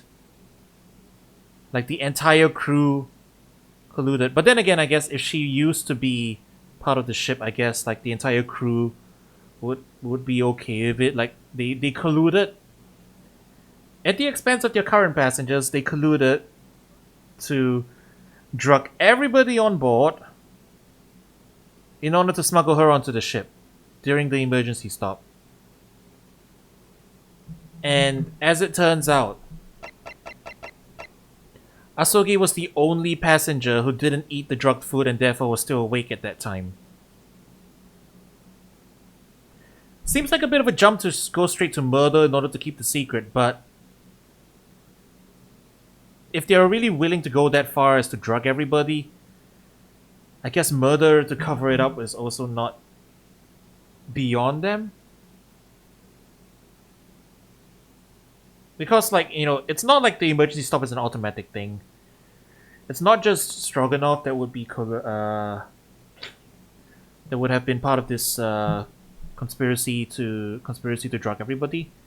It would have been the whole crew, because you wouldn't, like, the crew needs to be there in the engine room in order to stop it. Possibly even the captain, because obviously, yeah, the cover up has to be that big. It has to involve everyone in the crew. Everyone in the crew and none of the passengers. This is crazy. This is a crazy twist. Slightly unbelievable, but I guess if the lady really is that important to them, huh? My dear fellow, does that not strike you? Oh, Mr. Sholmes, do you mean to say that there was something wrong with the chicken? I do. No, really? Is that really true? The meal prepared for the passengers last night had been tampered with. Tampered with by the addition of a soporific designed to induce a very deep slumber in those who consumed it. Yeah, and if there was tampering, it has to have been coming from the crew kitchen. So the crew was in on it. A sleeping drug? Do you mean whoever did this laced every meal with a sleeping drug so no one would notice the ship's emergency stop? Mr. Naruhodo, of course that's not what Mrs. Sholmes means. What a far-fetched idea. Precisely. Lacing every meal of every passenger on board with a soporific drug would certainly be impossible. Unless, that is, every single member of the crew was a conspirator. What? Mr. Sholmes? This is where we're going. Well, seamen?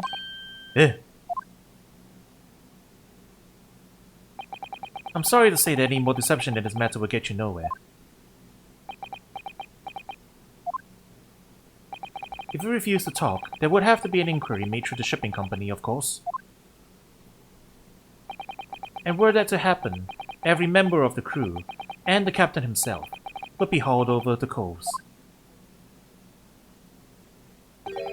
for aiding and abetting a renegade.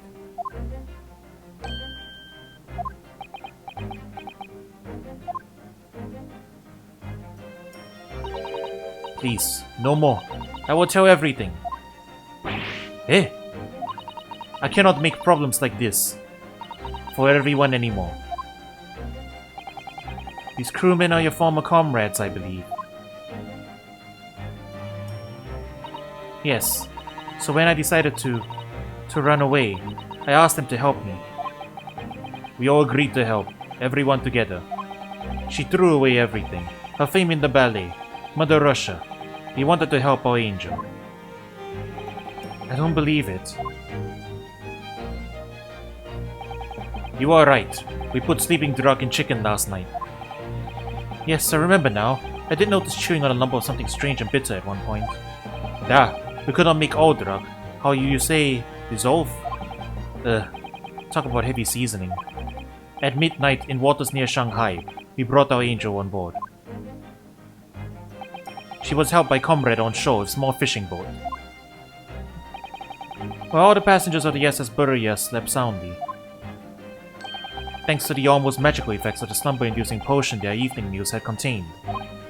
So, if that's what happened, the only people awake on the ship last night were the crew, people who dislike chicken, and the newly boarded passenger, Miss Pavlova. Okay, so it's not just Asogi that I'm assuming that means some of the other crew probably was still awake.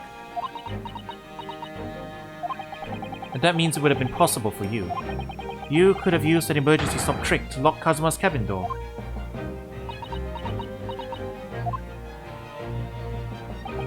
But how does that make sense?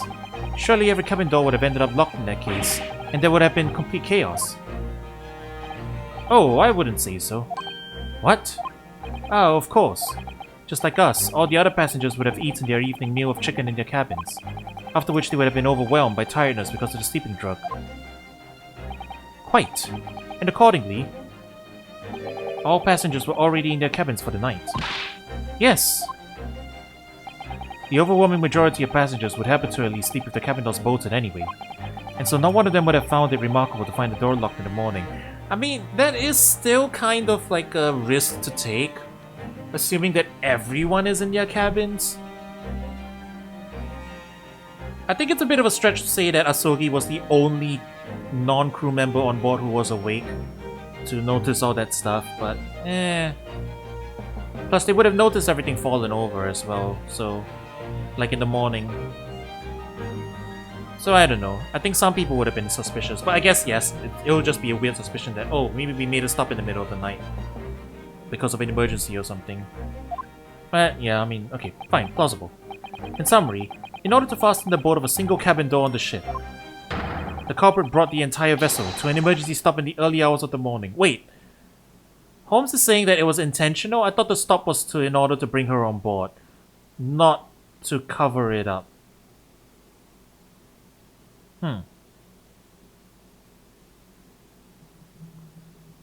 Because, like, they were... What are you getting at here, Sholmes? They couldn't have... Huh?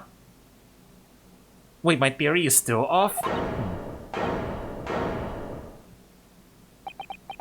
Alright, I give up. What is the timeline here? Tell me. Tell me, game. You have talked long time and said many things. What is point? The point is what I said earlier. There was somebody else present on the scene when the victim lost his life last night. Someone who had left a message in Russian on the floor in an attempt to incriminate another. Someone who tried desperately to hide the broken fragments of glass that would reveal the culprit's identity. And someone who abused the ship's emergency stop procedure in order to lock a door. All told, a busy night. But unless they're saying they did 2 emergency stops, 1 emergency stop to bring her on board, and then a second emergency stop to cover up the crime and lock the door? Maybe? I don't know anything about this. I'm just a little girl. You like to speak with your long English words and explain your clever ideas. But I am sailor, and sailors don't listen to long, boring stories. We don't believe. Sailors like me, we trust only what we see with our eyes. A laudable trait. What? I am quite of the same disposition, my good man. Observation to me is everything. Listen, Naruhodo. Oh, yes. Do you hear it? The accusatory cry of guilt on the wind. What accusatory cry of guilt? Sorry, you've lost me. Proof of involvement, man, but you can't hear such a call of your ears. No. You must hear it with your eyes, for observation is the basis of all deduction. What are you talking about? I believe the time has come. For one final, logic and reasoning spectacular, to expose the truth. So, Mr. Naruhodo, your assistance if you please. With what exactly, Mr. Sholmes? With observation, my dear fellow, just as I said, of these 2 prevaricators. Observation. If you remember, Mr. Naruhodo, we know that somebody tried to fabricate evidence, don't we? By tampering with the scene of Mr. Asogi's death. What we're looking for is some trace of evidence that one of these two were there when it happened. Precisely. You are delightfully quick to grasp my meaning. Alright, I'll see what I can see. So we're looking for a trace of evidence to show someone else was there last night when Kazuma died.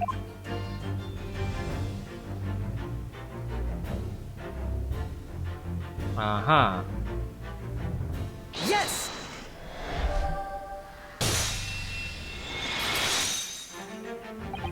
Seaman Stroganoff. You seem to have quite a large purple stain on the back of your white uniform there. Ooh, climax music. Eh? Ah, yes, I don't know where the dirt comes from. So nothing in particular comes to mind about the stain. What are you trying to say? It would appear that the significance of the stain has escaped your attention, Seaman. Allow us to make it plain. It's a very large purple stain on the back of Seaman Stroganoff's uniform. And I think what made it is clear. Indeed it is. So, Mr. Naruhodo, present the evidence that proves it. My pleasure. Alright then, the evidence that proves what that stain on the back of Seaman Stroganoff's uniform really is... Yes!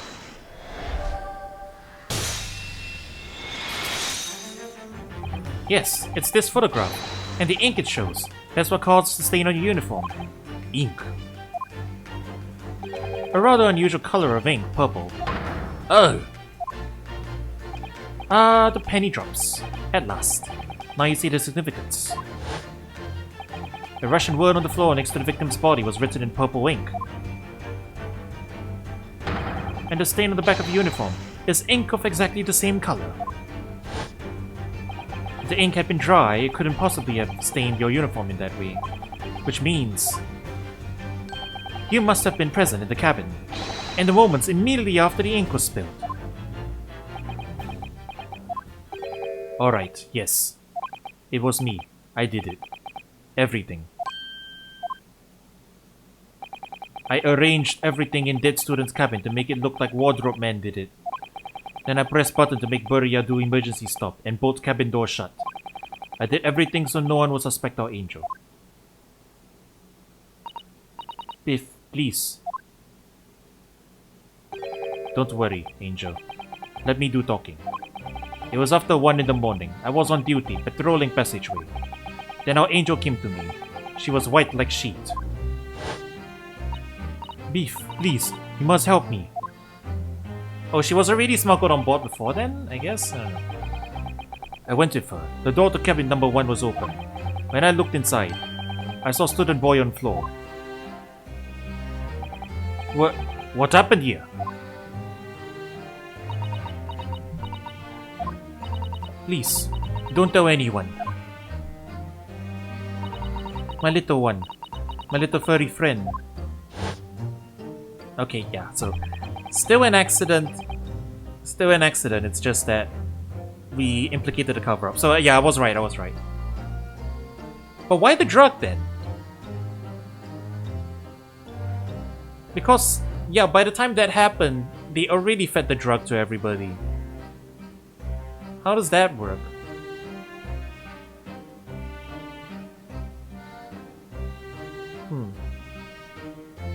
I'll keep reading. Everything that happened in cabin is like Angel told you. The kitten escaped through the ventilator into Mr. Asogi's cabin. Then he tripped over it and broke his neck when he fell to the floor. Yes, that is right. So after the incident when the cat ran away, Miss Pavlova then visited the cabin next to hers. Only to find its occupant lying lifeless on the floor. I guess the door wasn't bolted? It just wasn't bolted, I guess. She said she was worried when she heard the sound of something falling on the floor. That's when she went to look. No, Angel?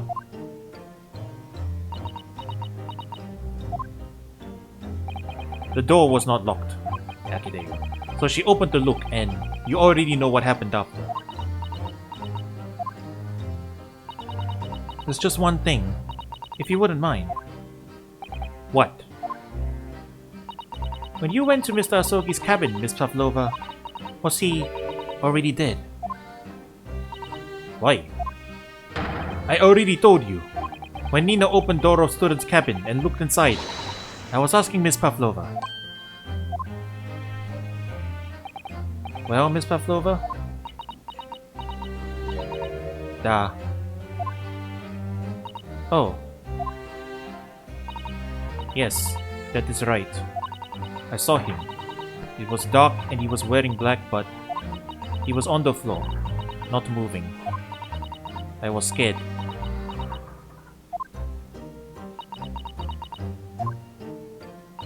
I understand, and I believe you. So is that finally it now? Have we discovered the real truth about Kazuma's death at last? Ah, something very nearly slipped my mind.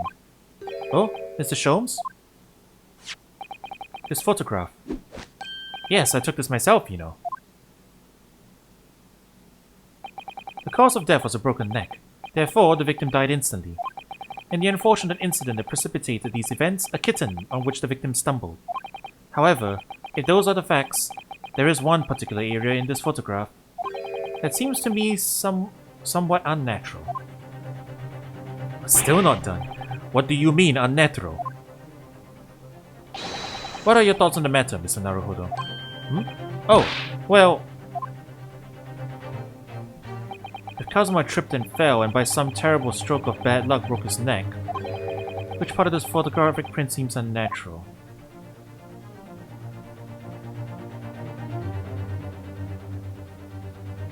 The finger? His hand wouldn't have landed that way, but like, that doesn't mean much, right? Whatever, his body could have been moved. I think.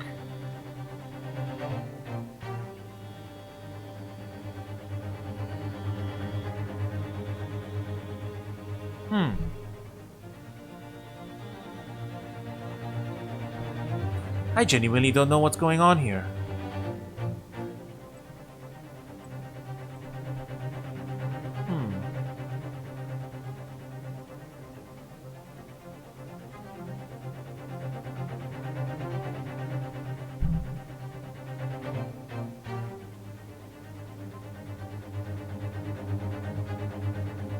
The ribbon? I'm thinking, well, if he fell over forward, the ribbon would have probably been below him, I guess. But no, you can definitely fall and then have the ribbon fall on top of you. It's not the ribbon. At least I don't think so.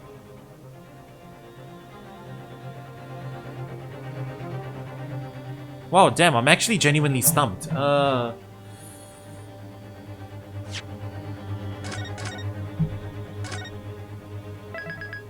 gonna try the finger.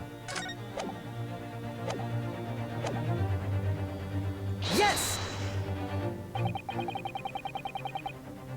This word in Russian clearly wasn't written by Kazuma, so if you're looking for something unnatural, that's the obvious point. Very true. It is certainly peculiar, but it's not what I meant by unnatural, I'm afraid. That particular crass detail was orchestrated by the culprit. I mean to identify another point. Oh, I see. Imagine, if you will, losing your footing yourself. In my opinion, if you landed as the victim appears to have done here, it would be most unnatural. I'm sure you'll reach the same conclusion. How thoughtful you are, Mr. Sholmes. Thank you for your gentle guidance.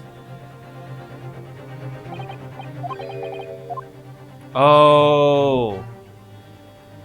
If he fell forward, his face would have been horribly mangled. Right? He wouldn't just cleanly land up with his head to the side. Is that what you're saying? I mean, it's not impossible, but chances are you would fall and probably break your nose if you fell forward like this. Is that what we're getting at? Yes! It must be here, surely. No? Allow me to offer you a piece of advice regarding the pursuit of detection, my dear fellow. When noting a crucial point, it can be helpful to keep your eyes open. They were open. And it can be equally helpful to use them. Sorry, I'll try that.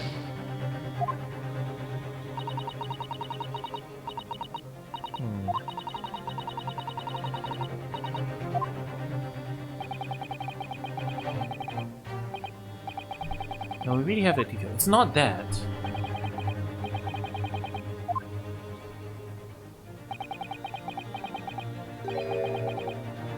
Out of your hands? You look like a sort of fellow who stumbles with some regularity. This would be an easy task. You are gradually giving me more hints here. Is it the fact that his hand was... His hand is in a fist? Is the contradiction that, like, if you fell forward, you would have your hand splayed out in front of you trying to catch your fall? But he doesn't, his hand is in a fist?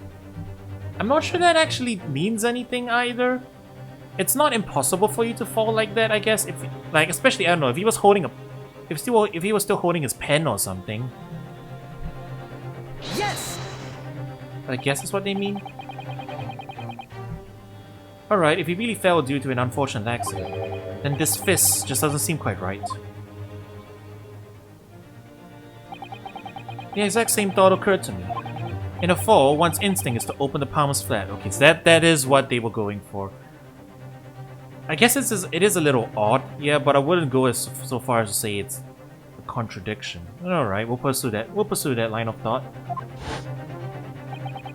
And here we see the victim with his left hand tightly balled into a fist. Almost, you might say, as though he were gripping something. What do you mean? Simply that I took the liberty of investigating the victim's fists a short while ago. You did? And what, pray, do you imagine I found there, my dear fellow? Mr. Sholmes, show us! This Holmes acts done when he's serious mode is actually legit incredible. Yeah, I'm beginning to see why you guys were saying that he's probably trolling. Like when he's making his fake observations. I think he's just trolling. And like trying to get... He just wants Naruhodo to do the Watson for him, huh? Because he's missing his Watson. Maybe. I don't know. Yeah, I still think that's a little bit of a stretch. I mean, if you really fell forward like that, wouldn't your face be smashed in also? I think my contradiction that his face is fine is probably more viable contradiction than his fist. But I guess the idea is that he's holding something in there and that's gonna change the evidence. Why, of course, my dear madam. Would I keep you in suspense? This is what I found. Ah.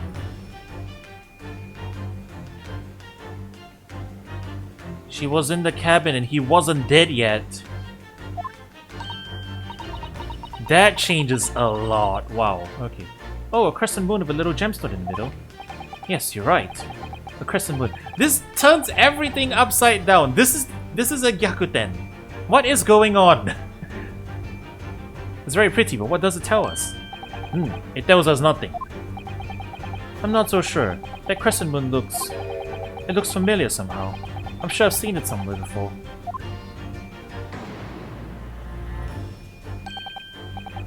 Observation, Mr. Naruhodo. That is the key.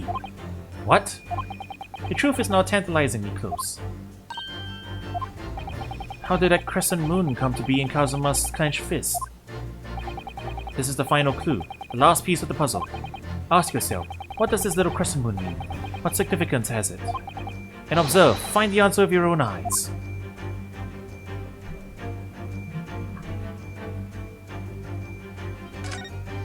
Got it. She has such petite ears among the beautiful hair. Yeah, we've seen this.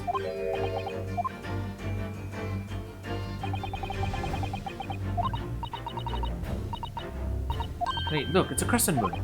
Ah, there can be no doubt now, surely. Yes! What does this mean, though? The cat and the tripping over was a lie? Like, everything was a lie? I don't know what to think anymore. Miss Pavlova, on your ear there. I see you have a crescent moon as well. Ah! What? And on your other ear, there seems to be a crescent moon missing. The little link holding it on must have broken, I suppose.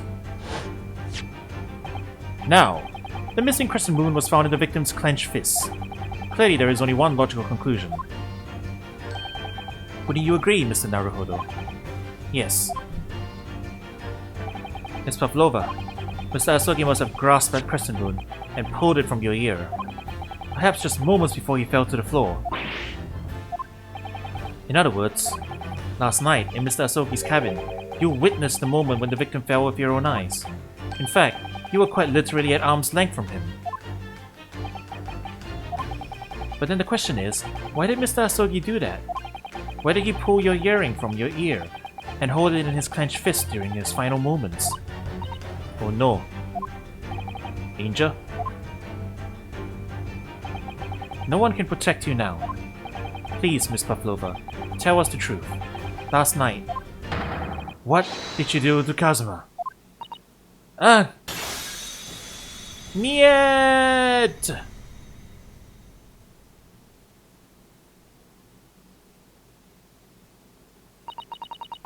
When I think about everything that happened yesterday, it was too much.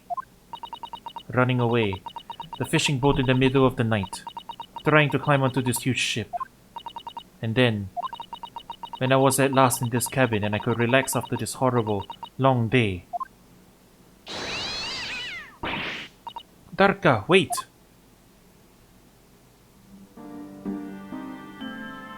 What's the motive though? Okay, I guess we'll find out soon.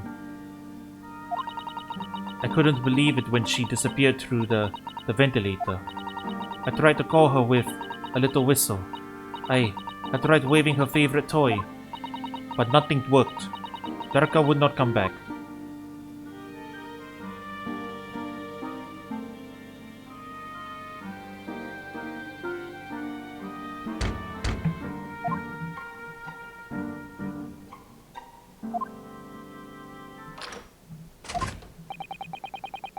What are you doing here this time of night, Inspector?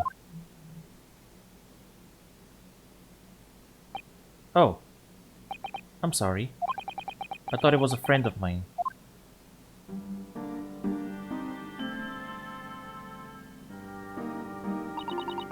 The young man from your country. He was very polite and kind. He helped me to find Darka, and he promised not to tell anyone. But then, when I had my friend in my arms again, and I was going to leave the man's cabin. Just a moment. Sorry, but... Oh, yes. I'm sure I know your face. I've seen you somewhere before. Ah. Ah, of course. You're Nikolina Pavlova, aren't you? The Russian ballerina. Huh? No. I don't know that name. My heart nearly stopped when he said that. He knew who I was. How could this man from a land in the faraway east know a Russian ballerina? Yes, I saw your performance in Japan. The beauty of the ballet made a deep impression on me. But what are you doing on this ship? I'm sure I read that your ballet company was performing in Shanghai at the moment. I can't fool him. I have to tell him the truth and hope he doesn't tell anyone. I have no other choice. I see. So you've run away. Please keep my secret. Don't tell anyone. Give me a moment. I could use another opinion here.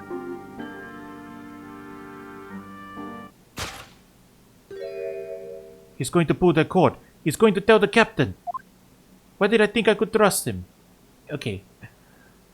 You know what? I'm glad that they went with this route where she first just told him directly and hoped, like, you know, she didn't just jump straight to murder. She only jumped to murder and panicking when this happened. Then it happened. Everything at once. It was only a second, but it felt like forever. Wait! I shouted. And then... Darka jumped out of my arms and down to the young man's feet. And... Kazuma was gonna ask Naruhodo as he turned to look at me.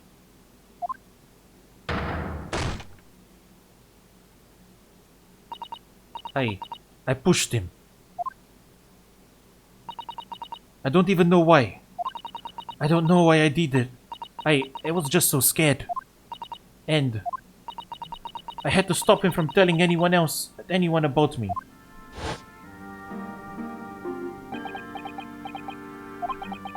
And that's when he went to fetch help from Seaman Stroganov, who was on duty out in the passageway. I heard Nina cry out and thud on the floor, so I ran to her. She was standing at cabin door, shaking like leaf. She looked at me and said, "Help me, Beef.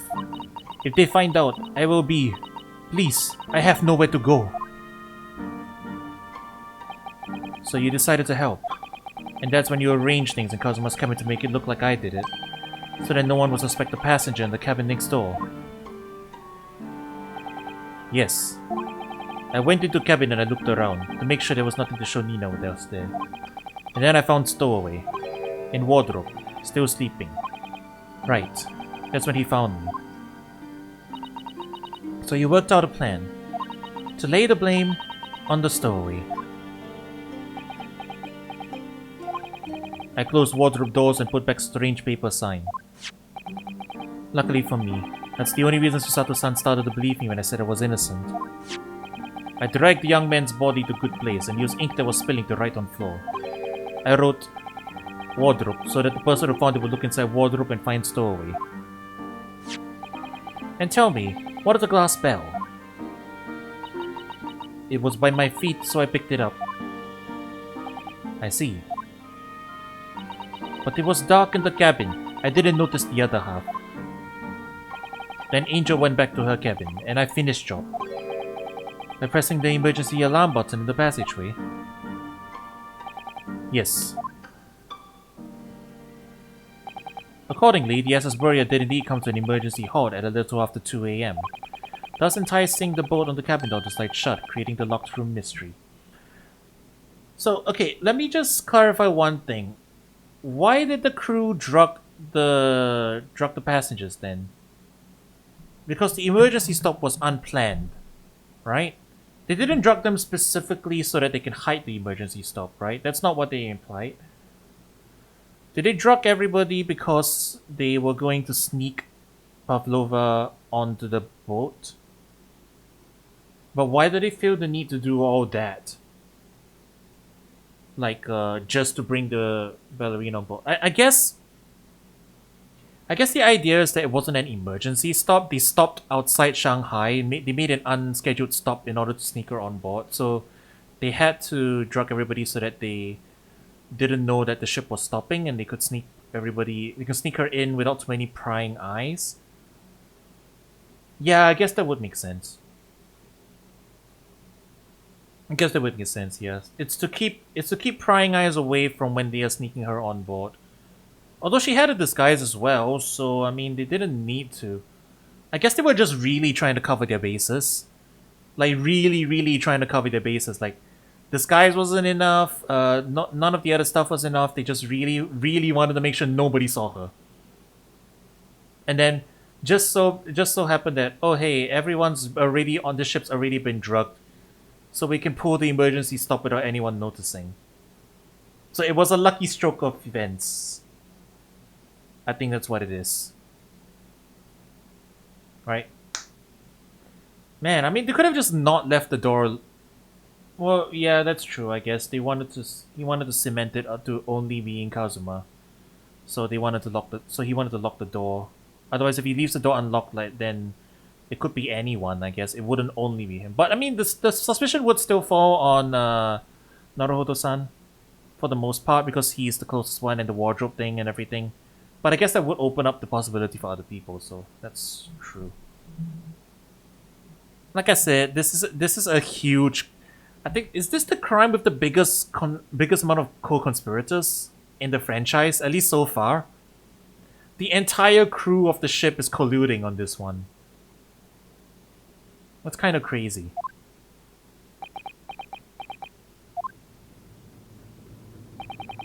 There's still one thing I don't understand, Miss Pavlova. What? Well, you said that you told Kazuma about the fact that you ran away from your homeland. And it's because you were worried that he was going to tell the captain that you pushed him. Isn't that right? Wait! The captain was in on it too! The entire crew was in on sneaking her in. Why would he be worried? Why would they be worried? Yeah, why would she be worried if he told the captain? The captain would keep the secret too. That's a good question. Yes. But even if he had put the bell cord and called for the captain of the ship, aren't you friends with every member of the crew? Why would that have been a problem? I mixed up my accents there for a second. It was what he said first. That made me scared. What he said first? What are you doing here this time of night, Inspector? Oh. I'm sorry. I thought it was a friend of mine. Oh, Inspector Hosonaga? He said an inspector was his friend. Ah, yes, meaning me, who was supposed to be acting as his bodyguard. I thought that if police knew about me, they would arrest me. So before he could pull the bell cord, yeah, I'm glad they covered that plot point, because that would have been something I thought of, like, eventually, when I considered the plan as a whole. They covered their bases. Good on them. May I stop you a moment, please, Miss Pavlova? It just doesn't seem to make sense. I mean, was Mr. Asogi really going to pull the bell cord? I don't know. What? What do you think, Mr. Naruhodo? Well, I'm not Kazuma, so I can't know for certain, but... he was a man of his word. If he told you he wouldn't give your secret away, then he wouldn't have done. No, he was walking over to it. He was going to pull the cord. He was going to make them send me back. Well, Mr. Naruhodo, the day's work is not yet done, it seems. There is one more deduction to make. What? Another deduction? Yes. What action was the victim really about to take at that moment? Can we determine whither the young man's gaze was directed?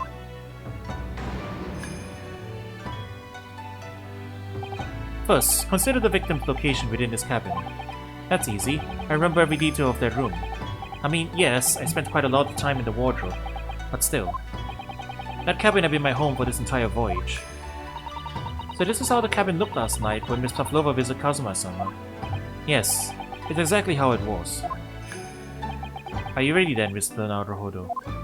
Yes. If there's one thing I've learned today, it's that a simple gaze can reveal all manners of truths. And not only that, in order to draw the right conclusion, you can't afford to be out by even a little bit when you're following the gaze to where it lands. So, when he turned away from Miss Pavlova, what exactly was Kazuma looking at? The wardrobe. Take that!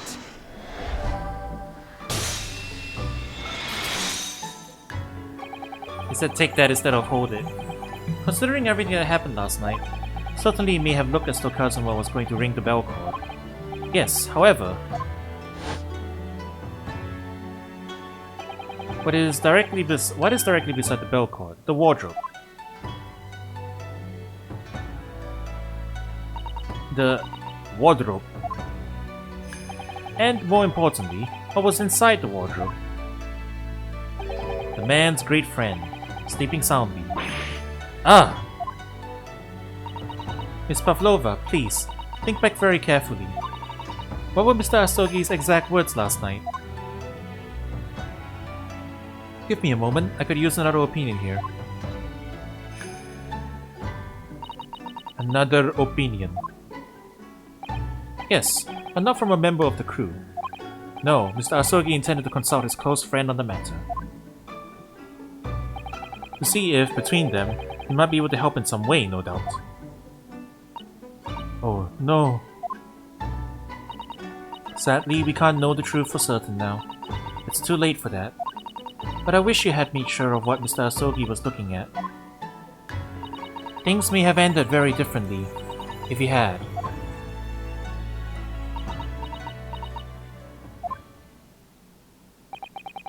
Miss Pavlova, I want to thank you for finally admitting the truth. But unfortunately, the truth is a man lost his life because of what you did, and that will never change. I hope you'll never forget that. Yeah. I'm sorry. Really. I'm so sorry. What have I done?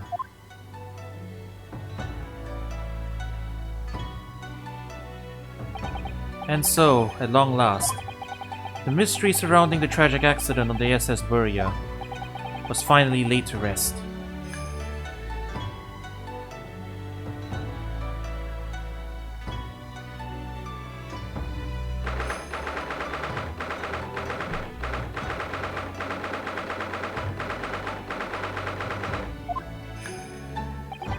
But what happened to Miss Pavlova now then? Once we reach Great Britain, she'll be handed over to the British police at Scotland Yard. What about the fact that she ran away from Russia? Won't the Russians try to repatriate her? Apparently, the English detective can speak to their immigration office and sort that all out. Mr. Sholmes can do that. So she won't be going back to Russia, then. No, I don't think so. Even if she wanted to return in the future, I thought she would be able to. She ran away, so now she's in exile for life. I see. I'm sorry. Seaman Stroganoff. I wanted to help our angel, no matter what. But I didn't think about you, about how you lost good friend. I will go with Nina. I will give myself to British police. Also, are we forgetting the fact that the entire crew committed assault via drugs? That is assault, you know? Drugging somebody is assault. And they drugged everyone on the ship. Do you know how many counts of assault that is? I think the entire crew is gonna have to be arrested. Not just you. That's kind of you. In the meantime, thank you for letting me go free again. Kazuma's death feels like such a waste. Well, do what you can for Miss Pavlova, won't you? Da. Well, I'm afraid you need to pack now. We're due to arrive in Hong Kong tomorrow. As much as it pains me, I'm going to have to hand you over to the consul to arrange your passage back to Japan. Yes. I did stow away after all. I couldn't really expect any different. So, you should get back to your cabin now. You mean Kazuma's cabin, not our cabin. It looks like my study tour to Great Britain is over before it's even begun then. To think that only days ago Kazuma and I were laughing together about how we'd tear up the streets of London. That seems like a distant memory now. Oh, what's that? Is it someone weeping?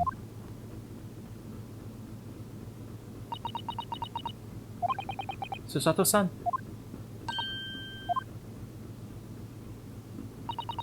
Naruhodo-san! I didn't know you had returned. Oh, well, I haven't been back long. Inspector Hosonaga just told me I should pack. You know, ready to leave the ship tomorrow and all that.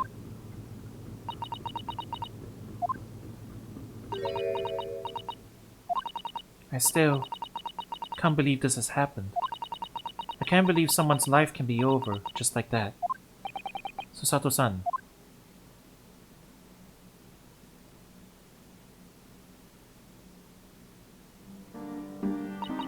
We had such grand ideas for this visit to Great Britain.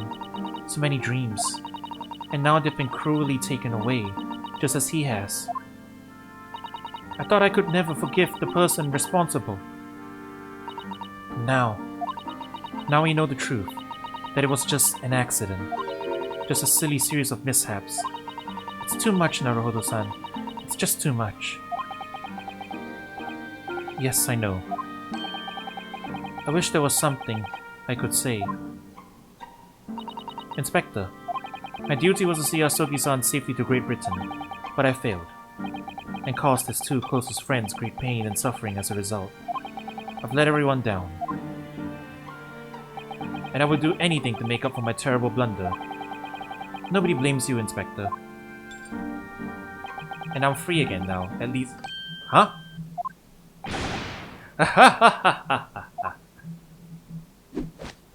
Surprise, Mr. Naruhodo. What is the meaning of this? Oh, what trifling matter. Simply that in my head, I think I shall always picture you wearing those shackles. Without them, the balance seems all wrong. It's distracting. Sorry? so I decided to restore them. For old time's sake, shall we say. You are a stowaway after all. He thinks this is funny.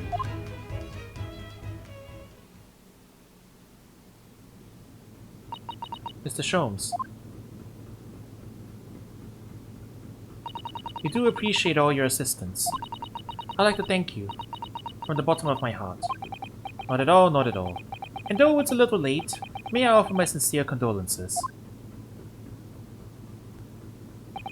The loss of your companion is truly heartrending. I hope that you will be able to fulfill some of his aspirations in his honor. I'm afraid that won't be possible. We shall be disembarking at the next port, in Hong Kong. We have to return to Japan and make a full report about everything that's happened. What? Wait a minute. It's just me that has to go back, isn't it? I mean, I was a stowaway.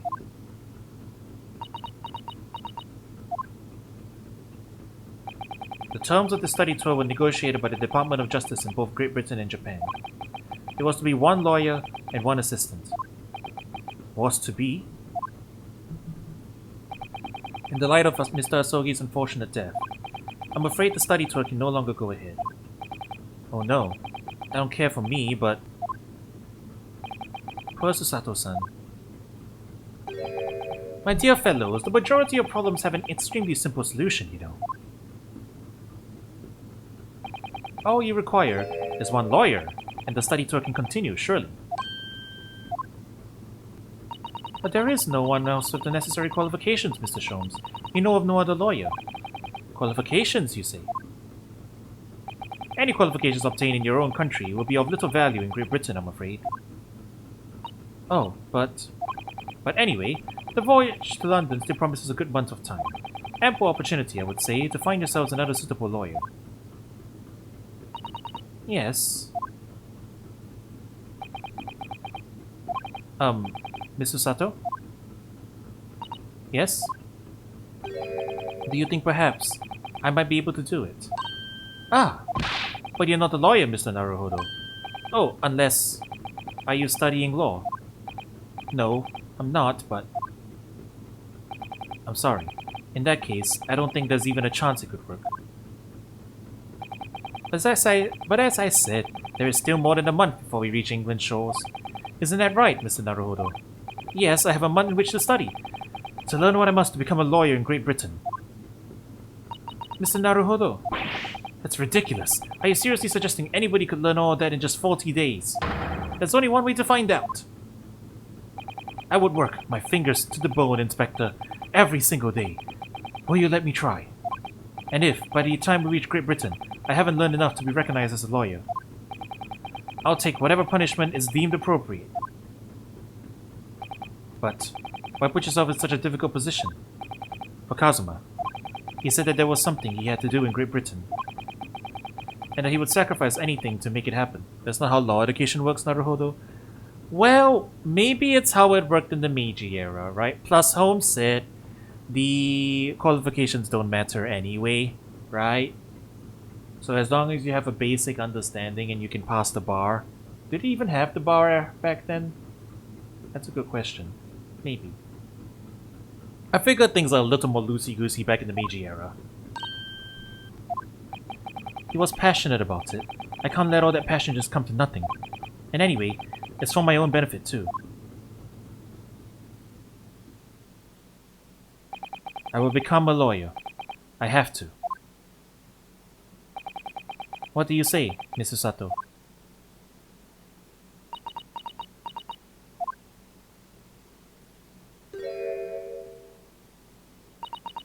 I think it's a wonderful idea. Thank you. So, what does our bespectacled inspector friend say? Are you serious?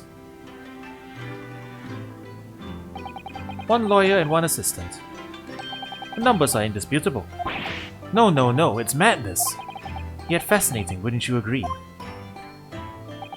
Fascinating? Duty and rules are the dull routine of existence that we all abhor. Give us interest. Give us fascination. Speak for yourself. Besides, qualifications are no measure of a man. What matters is his character, no? And you've witnessed ample evidence of this man's exemplary character today with your own eyes. From the early hours of this morning until this very moment now. Despite contending with the passing of his close companion and despite the accusation of guilt, this man has shown resourcefulness, intelligence, and above all, courage.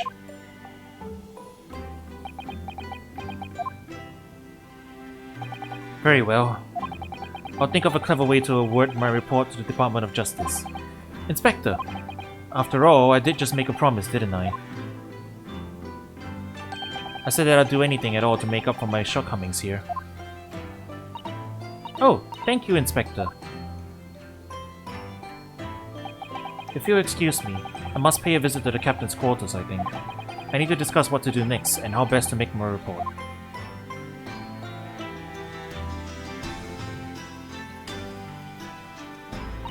Are you really prepared to attempt this, Mr. Naruhodo? Yes, I'm going to try. I wonder, would you consider teaching me what I need to know? Everything about being a lawyer.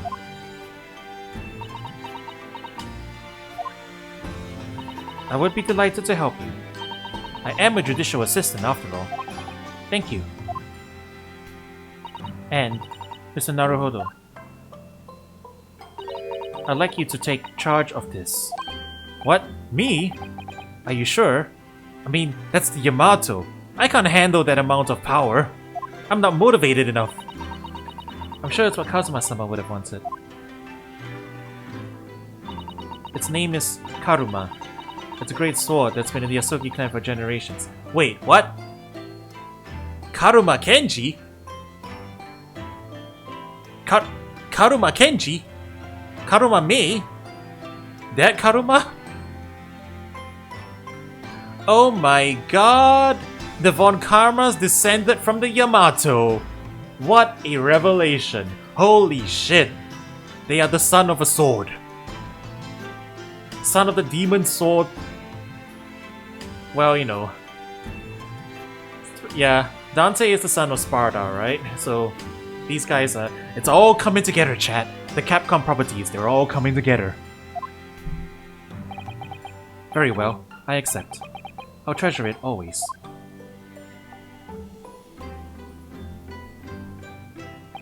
So then, Miss Susato. It seems we'll be working together for some time to come yet. It will be an honor, Mr. Naruhodo. And for the next 40 days, I shan't grant you a single minute of freedom. You shall fill every spare moment with study. Yes, that's exactly what I need. But, before we begin, I have an earnest favor to ask of you too. Goodness, what is it? Please throw me to the ground. 3 times. What? I should never have doubted you. You were Kazuma-sama's closest friend. Of course you would never have done anything to hurt him. That should have been obvious to me from the start. But I allowed suspicion to get the better of me. And no matter how upset I was feeling, it was completely unforgivable behavior. No, you were in shock.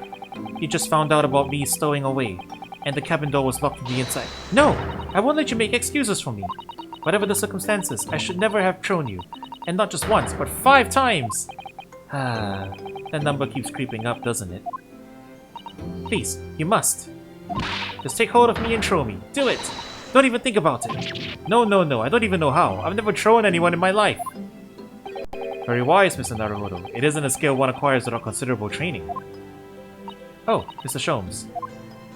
I observed your throwing technique several times with great interest. I confess I was most impressed. Where did he see that? I presume that would be a form of Japanese wrestling. Oh, well, in a way. It's not wrestling, but my own interpretation of an ancient jujutsu technique. Apparently it's called the Susato takedown. It leaves your head swimming, believe me. How beguiling. I am a practitioner of the combative arts myself. I am a somewhat accomplished boxer. There he goes, dancing around again. I wonder if you'd be so kind as to instruct me on the technique of your arresting throw. Ah! Chat, this is another reference because Holmes also has an like other than the boxing, he also has an interest in. It's not jujutsu, but it's baritsu, which actually isn't the right term for it because baritsu is like a weird other British thing. But I think yeah, Arthur Conan Doyle actually meant jujutsu. But yes, Holmes knows this stuff, and he has tossed a person before in a story. So this is a funny little reference. He's learning how to do it from our original characters from these games here. Clever. Yes, I'd be honored. And let us not demonstrate, my dear madame. Oh, of course. Are you ready, Mr. Naruhodo? Sorry? Hiya! As you can see, you throw from the abdomen. Oh yes, arresting indeed. And that is what you term the Susato takedown, is it? Actually, no. That was a Susato squash.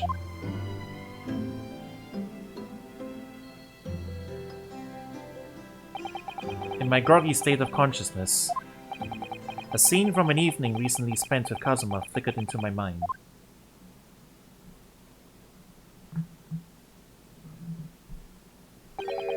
Karuma.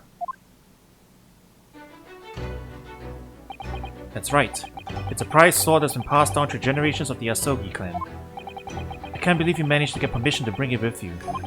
I mean, taking a katana on a study tour is more than a little irregular, surely.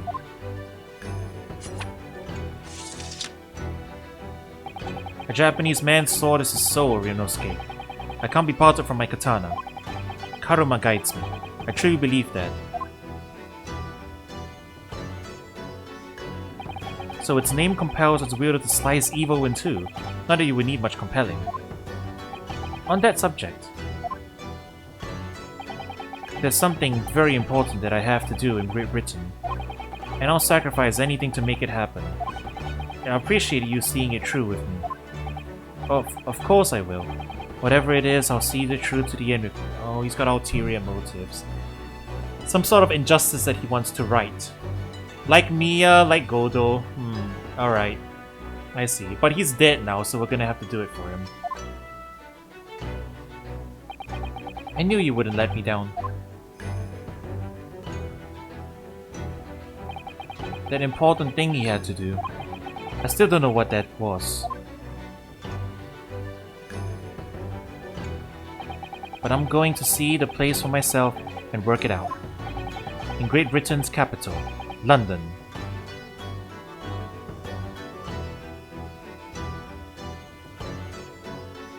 The Ace Attorney mentor curse, yeah, and... But you know what, chat? At the end of this case...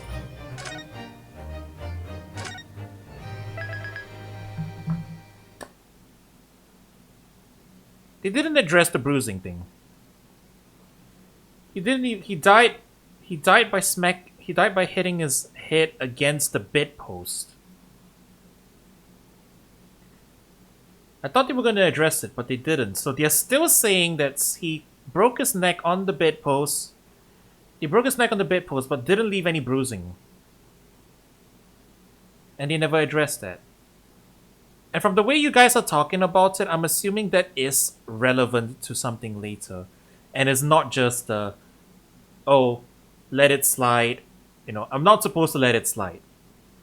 It's the idea I'm getting from this. Right?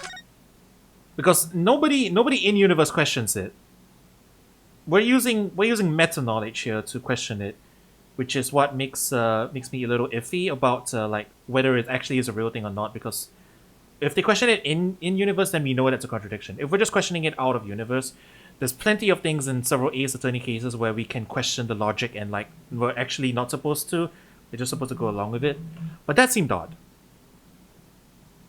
And I'm guessing that comes into play at some point later. Maybe I guess the conspiracy grows deeper. Whatever happened in this thing may not have been everything.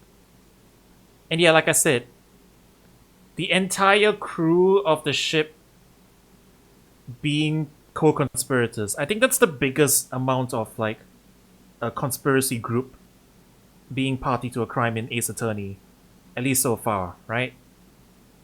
I'm pretty sure. This is like the biggest, like, yeah, it's huge. The stakes are definitely unique. Like we've never seen criming to this extent before. We are criming on another level. All right, chat. In the next session, The Adventure of the Runaway Room. I'm going to reread the original Holmes story if, just for fun, so that I'll be able to pick up on details as I see them. Because it's been a while since I read the stories, and I don't think, given how they handled this case, reading the stories won't spoil the cases, but it will enhance our enjoyment of them because we will be able to pick out the references to Holmes canon. So yeah, I will probably just go and read the story in my own time in between. I will be refreshed and ready to. I'll be refreshed and ready to go into it. So, yeah. Oh, Meiji era British Japan, British Japan, Meiji era British law enforcement. Yeah, we shall see. We shall see. All right. This last section actually went on quite a bit longer than I expected. I am tired, so I am gonna call it at that. Thank you for watching. I'll catch you guys around soon.